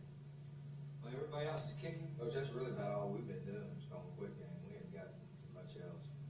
Our kids would have That's easy throws. Our kids had basically a couple of practices of this stuff. And if you can get that down, then you it forces you to, like I said, cover everybody down. So there's one other one out. Do you have a tight end all the kids ball? Yeah, we got 2 of them. So that's what we call ours differently, Coach. Our tight end runs about 4.75, something like that. We don't take him out. He's the Y. He'll be the outside most split guy. Look at what call it. I guess it's not. Now I need to add this on this because this is part of our quick game. We call arrow. We run that. He P fakes, he arrows, he bows. He's there. He's there. He hitches or slants. We call it the option route. The X option. It's a hitch route, but the wheel blitz, he converts it to a slant. But arrow is we look for the tight end.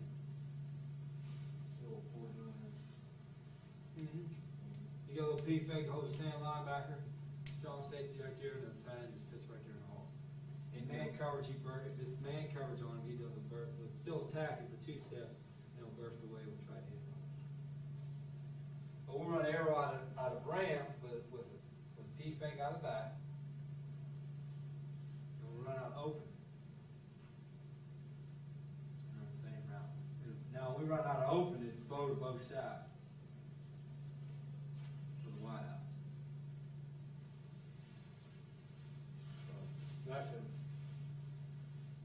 That's where it gets a lot of tight end kind of a deal. Yeah, we got two, Giants catch ball pretty good.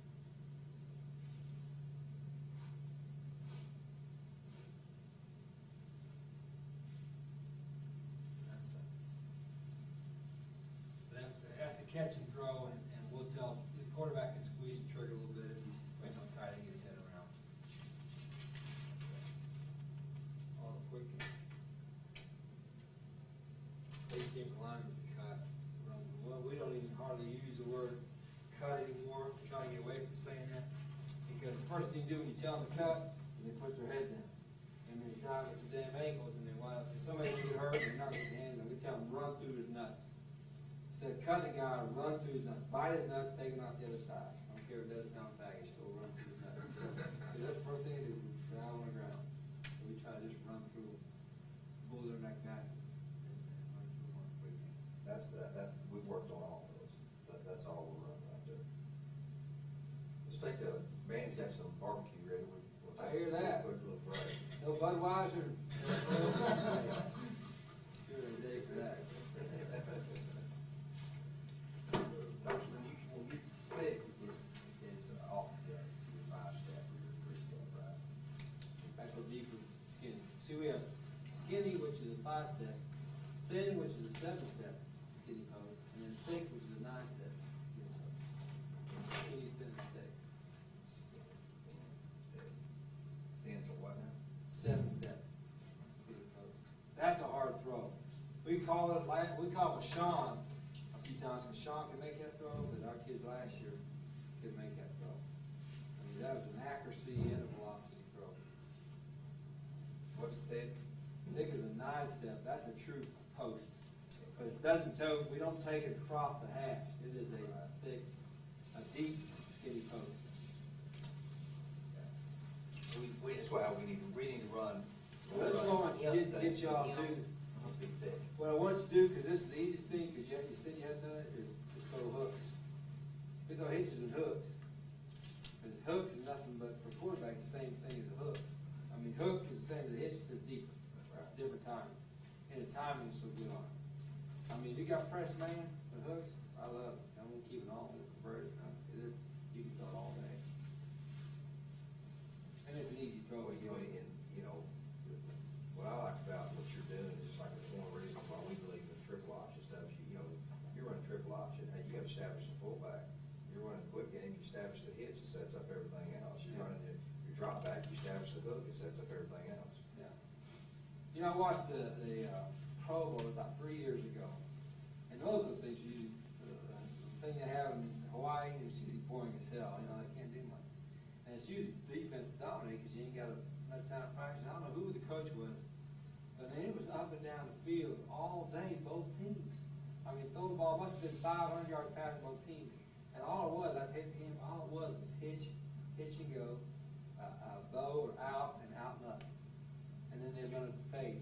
The whole game was so simple, but all I did was just run up a hitch, run a hitch, you jump, run a hitch, and go. And, or run a fade to it.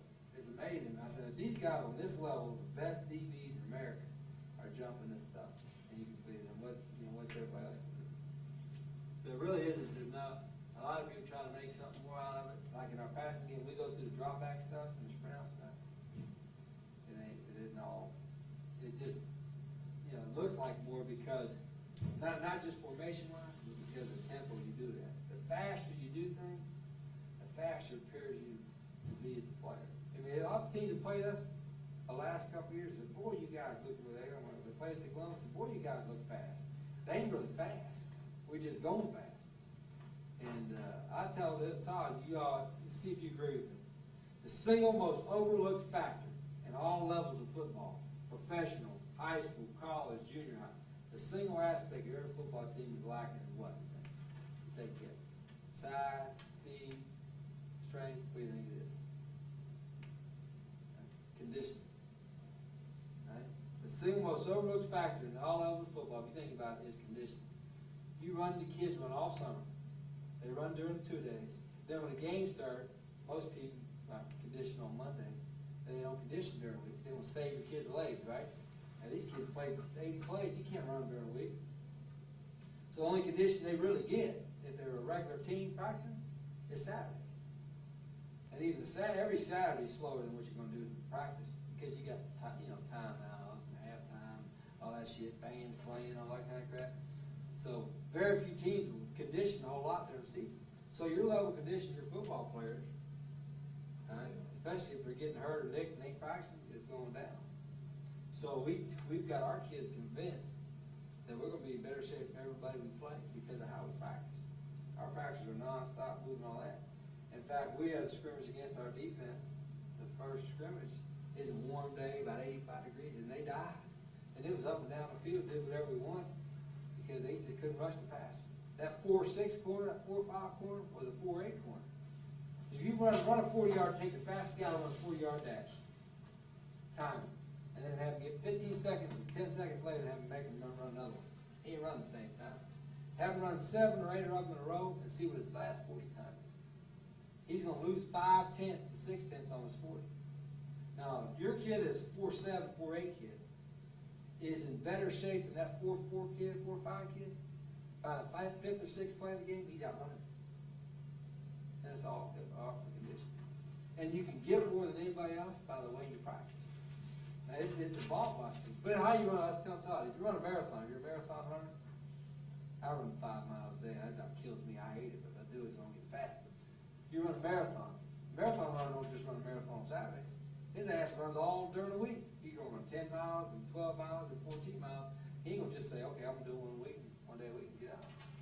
So your kids are, and I'm telling you, it's overlooked everywhere I've been. Tulane, Clemson, Lowell, Salem, West Virginia. Right? Kids that you think are in great shape, they're in good shape to play against a traditional team. But if you're a fast no huddle, it's all over. Especially if you can establish the biggest key to establishing tempo and top, I think, is to get first downs. So if you're 3 and out all the time, ain't nobody get tired. Right? Except for maybe your fans tired of watching you. But if you get first downs, you add a play. That's like for 2nd and 1, most of the time we're 2nd and 1. A lot of people say, why don't you go deep? It's free play. I'd rather get a first down and get 3 more plays. Because 3 more plays gives you 3 more plays to get them tired. A lot of people say, well, we're going to make you execute up and down the field. Play soft coverage, give you, make you have a 10 or 12 play drive. Shit, that's the best thing you do for us. Why? Establish the tempo. So the key is getting first downs. Well, the easiest way to get first downs is quick game. Run the ball with the numbers and throw the quick game.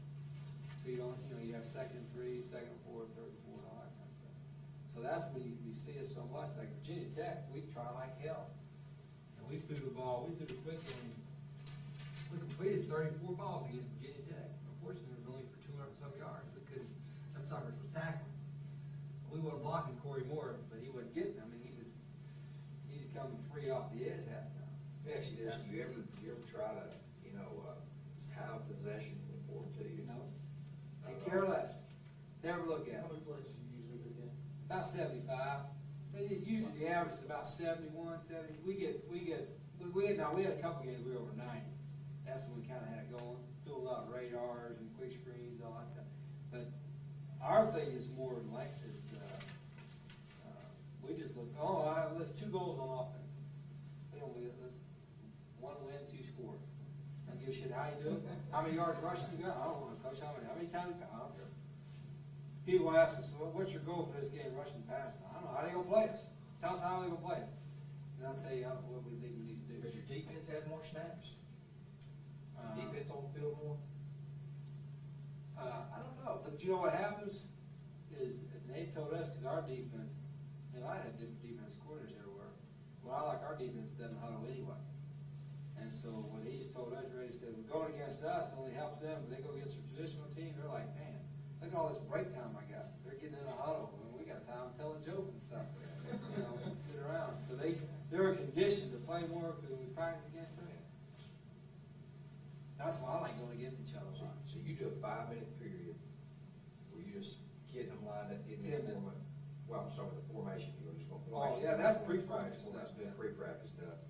If we need to do that, that's something we need to do a bunch of, and then, when you go 10 minutes of tempo, and I was there when you did your tempo good, you always go the length of the field, Yeah. start this end, work all the way down. We go about 35, we take about 6 plays to score, then another group comes on. And then you have, with the way y'all get reps, even when you're like working your individual routes and your quick end stuff, you have first group, second group, you have a third group. Yeah, we start off with We got two. do our 2 days. Now, when it gets into season, only with the first and second group. But you can do it as fast as you want. See, we rep too many people. We rep. Now, if you want to get your quarterback. We don't run game, Yeah. but we don't, when you're down there running pass round. How many like groups of 50, wideouts do you 60. have? If you line for Rick and Liz, how deep are you, wideout wise? Definitely, I mean, 4 teams, 3 teams, 5 teams? Oh, God, yes, we got, it's going on what you call, it's going on where you cut it off for play. We're too deep. We're too deep that they can play and us. Yeah, not but I mean, when you get practice, when you come out and practice, you go out and practice afternoon, how many guys you Oh, have? God, there's gonna be 6 or 7 deep. Or how many quarterbacks you have? 5. Well, you're all right, I'd let them all run it, and have them all run at the same time. Now, if you want to kill your quarterbacks, you want to run the quarterback off, have all 4 of them throw all 4 wideouts. X, Right. H, Y, I mean, I've done it before, my quarterbacks have been, I've thrown them with their arms out, doing that too much. But you could rep them, another quarterback rep them, and have a sprint and come back. Yeah. By the time they get back up to do it again, you'll get your You know, what I was noticing about what y'all are doing is you always had your first quarterback going with that good group. Yeah, I make them jump into there. Yeah, I don't want to throw no schleppies out there, but you can get a lot of reps here. During the season, you only rep first and seconds. Yeah. But you can get it, you can get a lot of reps here. And there's a lot of running. I mean, I have a summer, I'll get to, and I'll make it up every summer. Like, when their summer workout program goes, they'll do the regular condition, 300s, whatever they run, shuttle runs, whatever. But they also have a conditioning drill like the wideouts. They run a hitch route full speed, they jog back to the line. Wait 5 seconds, they run a hook route full speed, jog back to the line, they get on a slant route. So they're running all their route work, it's almost like they're running the offense. And then they have an indie script that they run, the whole offense has to run, and they run that indie, you know, 'cause we can't be out there, they run that indie script out there, and that's part condition. I like that. And so there's a lot of carryover with that. But I just, you know, and I really haven't noticed it much until the last couple of years about the conditioning of Yeah, let's how much of do a that little route tree conditioning in the workout, stuff like that even, you know, that's, Higher running. we'll see. This man got ready. Go back, watch a little bit, Yeah, Quick I'll game. show the quick game, and then we'll go move on to the other stuff. I don't. Are y'all allowed to work with them in the summer? See, right now, we only have them actually 60 minutes. We can't practice with any more than 60 minutes right now. In the afternoon? That's right, UIL wise, so we only have 60 minutes a day. We have to do so much time after the period, and we do a 60-minute thing. And we have 18 days to get, 30 days to get an 18 workouts for spring training, but we go full pads day 1, so we offer short work in right now, You got 18 days of full pass? full pads. We only got 8 in full. Right. 15 total, 8 full. Yeah. Well, you want to stay here? I don't mind going. I want to make sure like we utilize Rich as much as we can. If there's something else we can do, and I think he wanted to, like the receivers and quarterbacks, and let you kind of work with them and see what we're doing. It's kind of, I was gonna say, plan workout real quick, so we know we're done, it's fixing to run up all set, we lunch, yeah, get let's go back ahead to and do that. this. Let's just plan workout overload. That's fine, whatever. What I'm saying, I don't think we need to do a whole lot. Let's kick the defense out. Yeah, send that on to, We can do that, we can send them You a outside. defensive guy? Do what? You a defensive guy? I'll do it. Hey, Rich, Coach Ring here is the head coach of Marietta. He was my linebacker coach.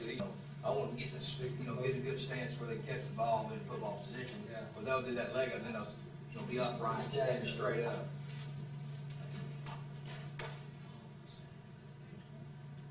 Here's get y'all firing us off and cover here. Coach, you ever did that, top receiver up there? Got our real Leo. But never thought it, I said, too far from the throw, we'll throw it here. Real Leo, that tight end ought to be 5 yards from the sideline. See that?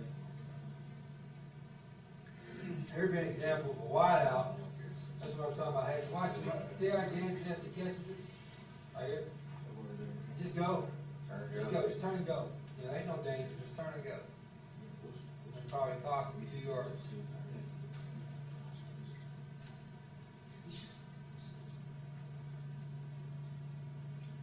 He's looking sidelines. He really doesn't need to look. He's probably looking over because he's pressed on the X and want to know whether we're going to tap him or not. See, watch him look over the X. He's going to see it's press coverage on the X. That's why he's looking over. Woody would stare. He wanted to make sure it's all right. Go to the other side. But like up front right now, they need to go ahead and run. Instead of diving like this, they're going to run through the legs. Tell me about his throwing coach and what do you teach him as far as the footwork and all that, as far as his base, how far you want his feet apart. Well, the feet should always be underneath the shoulders or underneath the armpits. And they always, what I always do, no matter where you're throwing, whether it's quick game or whether it's a drop back, you know, we throw your lead with your hip. Throw your hip first. If you go to your hip, then your off shoulder and your hand will fall through. Like if I'm throwing that door, I got to turn my hip. If I'm throwing over that camera, I got to turn my hip. And throw my hip at my target first, and then lead with the thing. So we lead with the hip. Some guys teach lead with the off shoulder. I teach throw with your hip. If you want a short step, you're not doing is pick it up, put it down. On the footwork right here, Yeah. I just want his feet underneath his armpits. I'm talking about the step. When he steps to throw, you want that to be a short step. He shouldn't be right? stepping at all right here. Just catching. Oh, yeah, just catch and throw. Sometimes they'll adjust their feet while they're getting the laces, but if the laces are perfect, they get on them, there shouldn't be any step. It might be shifting his hips. Shifting. So right here, he's still getting the laces. While they're getting the laces, I don't care what they do with their feet, as long as they're underneath their, as long as when they're throwing. That's pretty quick there, isn't it? Yeah. A lot of times it's snap, just see when it's snapping. Yeah. 1-4, he got off back from that. You get off of 1-2 something, you get the lace on the snap. Where if you were under center and took a 3-step, you can never get off that quick. No way. Yeah. And a lot of it do their center snap. We got to get the center cocking that ball and get some velocity. Yeah, we had a problem with the second team center. Here's an example where he should throw. We got the hitch call and he all throwed up top. He's throwing it to the bottom. That guy's press coverage. Of course, we didn't get called for the push off here, but 1, 2, 3, 4, 5. That little head back on.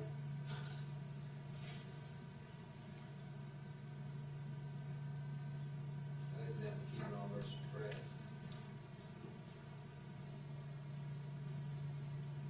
And one other reason why you like to throw it to your axis, you're usually your worst tacklers on defense playing corner. You know what I mean? Yeah, you're right. Make you guys tackle. But it's good. Yeah, actually got dragged.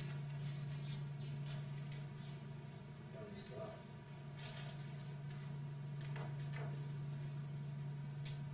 See here, he's cheating the ball. He's cheating a little bit too far. He should be mad at the yards or outside there. This ought to be easier. Or Duke, everything's getting a little easier. He's kind of turning his route. See, it's 1, 2, 3, 4, 5. He's turning it just a little too soon.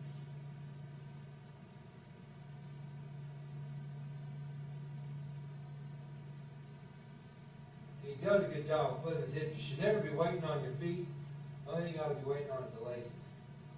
I think you got the laces. on Pretty the quick snap. there, isn't it? Yeah, I think you got the laces right on the snap. He gets rid of it. This is Talk to me about you teach him to push the ball up and out, or you talk about that, push it up and out? Yeah, push it, and that's just a regular throwing motion. You push the ball up, and then push the tip of the ball out, Yeah. and then fall through. You get some of the guys who want to sidearm deliver it, or have the tip, or you hit the tip of the ball. When you push your arm back to throw it, if the tip of the ball is down, and you push your your arm back, right, that gets that ball kind of, gets that little nosedive thing there. You push the ball up and out, as you follow through, the tip of the ball straightens out, and that's how you get your spike. So that's all right. Tell them, push it up and out, keep the tip of the ball up. And it's a compact, and you want it to be short, you don't want anything long arm motion, it's all right to here, elbow parallel. We're talking about pushing, pulling, push ball up and out, pull left side. Throw it to your hip, I tell them, throw it to your hip. Throw your hip, Over here. like right here, he's throwing it. A lot of times, going to the right, they're okay, but going to the left, sometimes they throw their hip too wide. Right. Right here, you can flip it around. Now here's an example, they didn't line the sport, he's only about 3 yards outside the hash, he needs to be right there, but here's where his three-step is. He only covered a little bit more ground with his hits, with his three-step, and then that winds up having about the same level.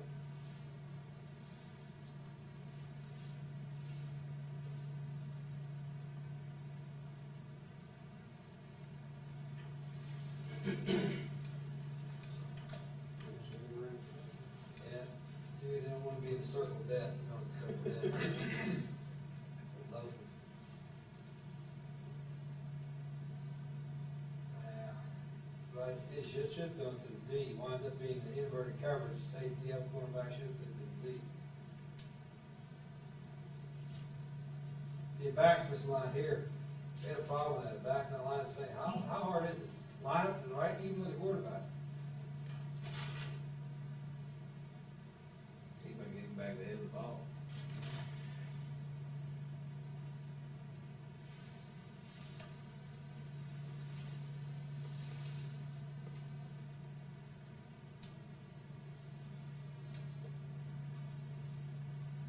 Make it harder to hear. I don't know why, because he's loose coverage. Oh, I think he stopped the convert.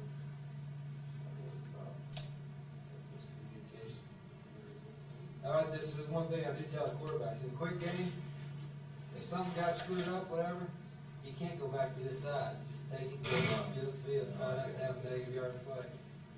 I get screwed up, don't hesitate, go. Yeah, we tell them two things, you know, we want ball security, we don't want to throw an unsecured pass, and two, we don't want to take a sack. Yeah.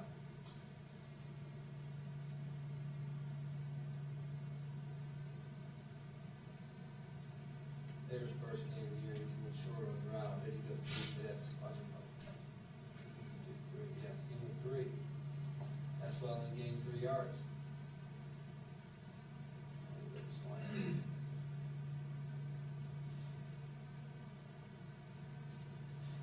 But in rip, that Z will do that 3-step. 3-step. Rip or ramp. And that's just so the Y and the Z are about the same level. These people do a bunch of issues.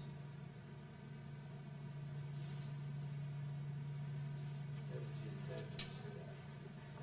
It'll be a hard line, it goes three step. Right.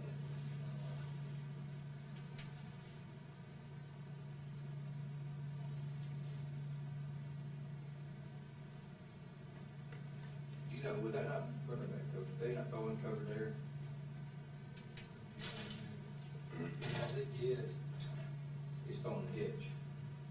Yeah, well, if we had a hitch Radar call, and if we have a hitch call and uncovered, we're gonna keep it on. Just keep it on. Because we're kind of attacking that at the same Okay, rate. okay. Now, if we had a deeper route call, or particularly if we had a run play call, then we got the Right, uncovered. okay. In this situation, you're on left hash, you're in Rio there, and you call radar, are you gonna cheat them in at all? Who, the Y, Your number 3 guy No. there, okay, you'll keep the same split. he's probably a little too wide, even on the hitch right here. Mhm. He should only be +5 or 6, so it looks like he's a yard or 2. Now, I promise you, I guarantee he's lined up like dripping lids. I mean, this guy's split the difference, so he's right. This guy's bottom numbers, he's right, he's just, Prop 48, but we can't have props.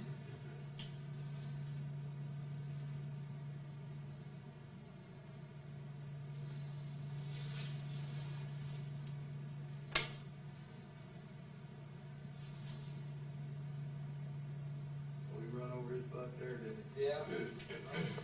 He knew he was gonna shake, bake, before the take, guys. better job keeping his eyes upfield. He got better as the season went on, see if he goes 5, 1, 2, 3, 4, 5. You know, he still kind of hops at the back end of his route sometimes. But the key is to keep your eyes downfield for 5 steps. Don't start turning your head 3 steps before the spot.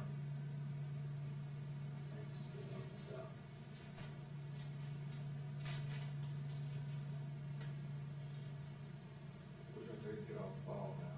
Yeah, they had some 53 now, big old buck Corey Simon. First round, did Yeah, 50%.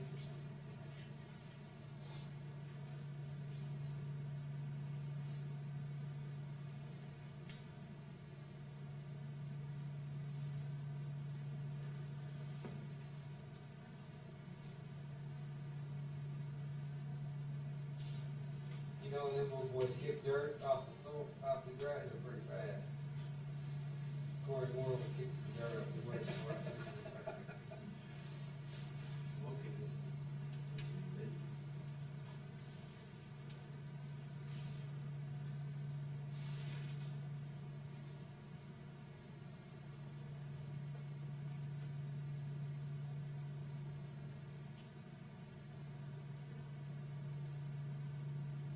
Rock and laser.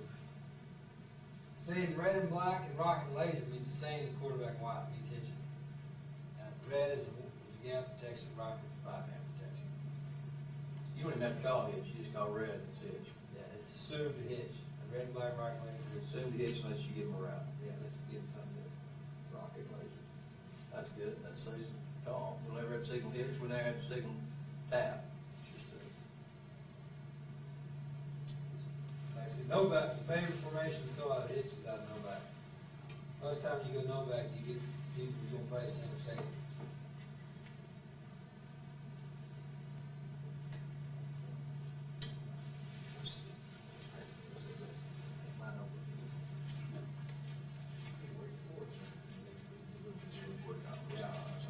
I did not see you last year. This here, this is wrong. This is actually a draw. So we run a draw, a wideouts run a hitch. And if it happened to blitz, we just don't run the draw. This quarterback draw was called, and they blitzed. So I don't know why he's dancing around. He had to just pitch and catch and go to the hitch. Yeah. Okay. It breaks down, they can throw it. Yeah, Case, you know, what happened was, we was playing, like, originally, 3 years ago, we were playing Army. You know, we had this, they played a 2 deep look, they had these safeties deep on a hash, about 12, 13 yards, and they had these outside linebackers here. Well, I was telling the quarterbacks, these outside linebackers, if they're dicking around, these safeties are deep, they ain't coming, they just disguise them. Don't worry about checking out the draw, just stay in. Well, we played Cincinnati, Memphis, the rest of them prop schools, that's what happened. You know, these safeties were deep, these guys were dicking around, they weren't coming. Then we played Army, them old boys holding that wall, pretty smart now. They had them safeties about 14 yards deep. They had these guys dicking around, we had quarterback draw call, and then they'd bring them. And leave them safeties coming from 14, they were tricking us. I said, hell with that. So we said, all right, every time it's a draw, you guys run a hitch. They wanted to hear that anyway, they like running around. So now if they blitz us, or they trick us, our quarterback won't hand it off to the back, or won't run himself, he just pitch and catch. Throw the hitch. We're not worried about linemen downfield because it's a draw, they're draw blocking. So that's how we side adjustment on a draw. On a draw, we side adjust by throwing the hitch. On our other runs, we side adjust by throwing radar off. So right here, it's blitz, he should just pitch and catch. He figures it out, it takes about another step. Oops. That way you never have to check out. At least we only have about 7 or 8 checks a game. The few times you have to check, you're better off you are, because faster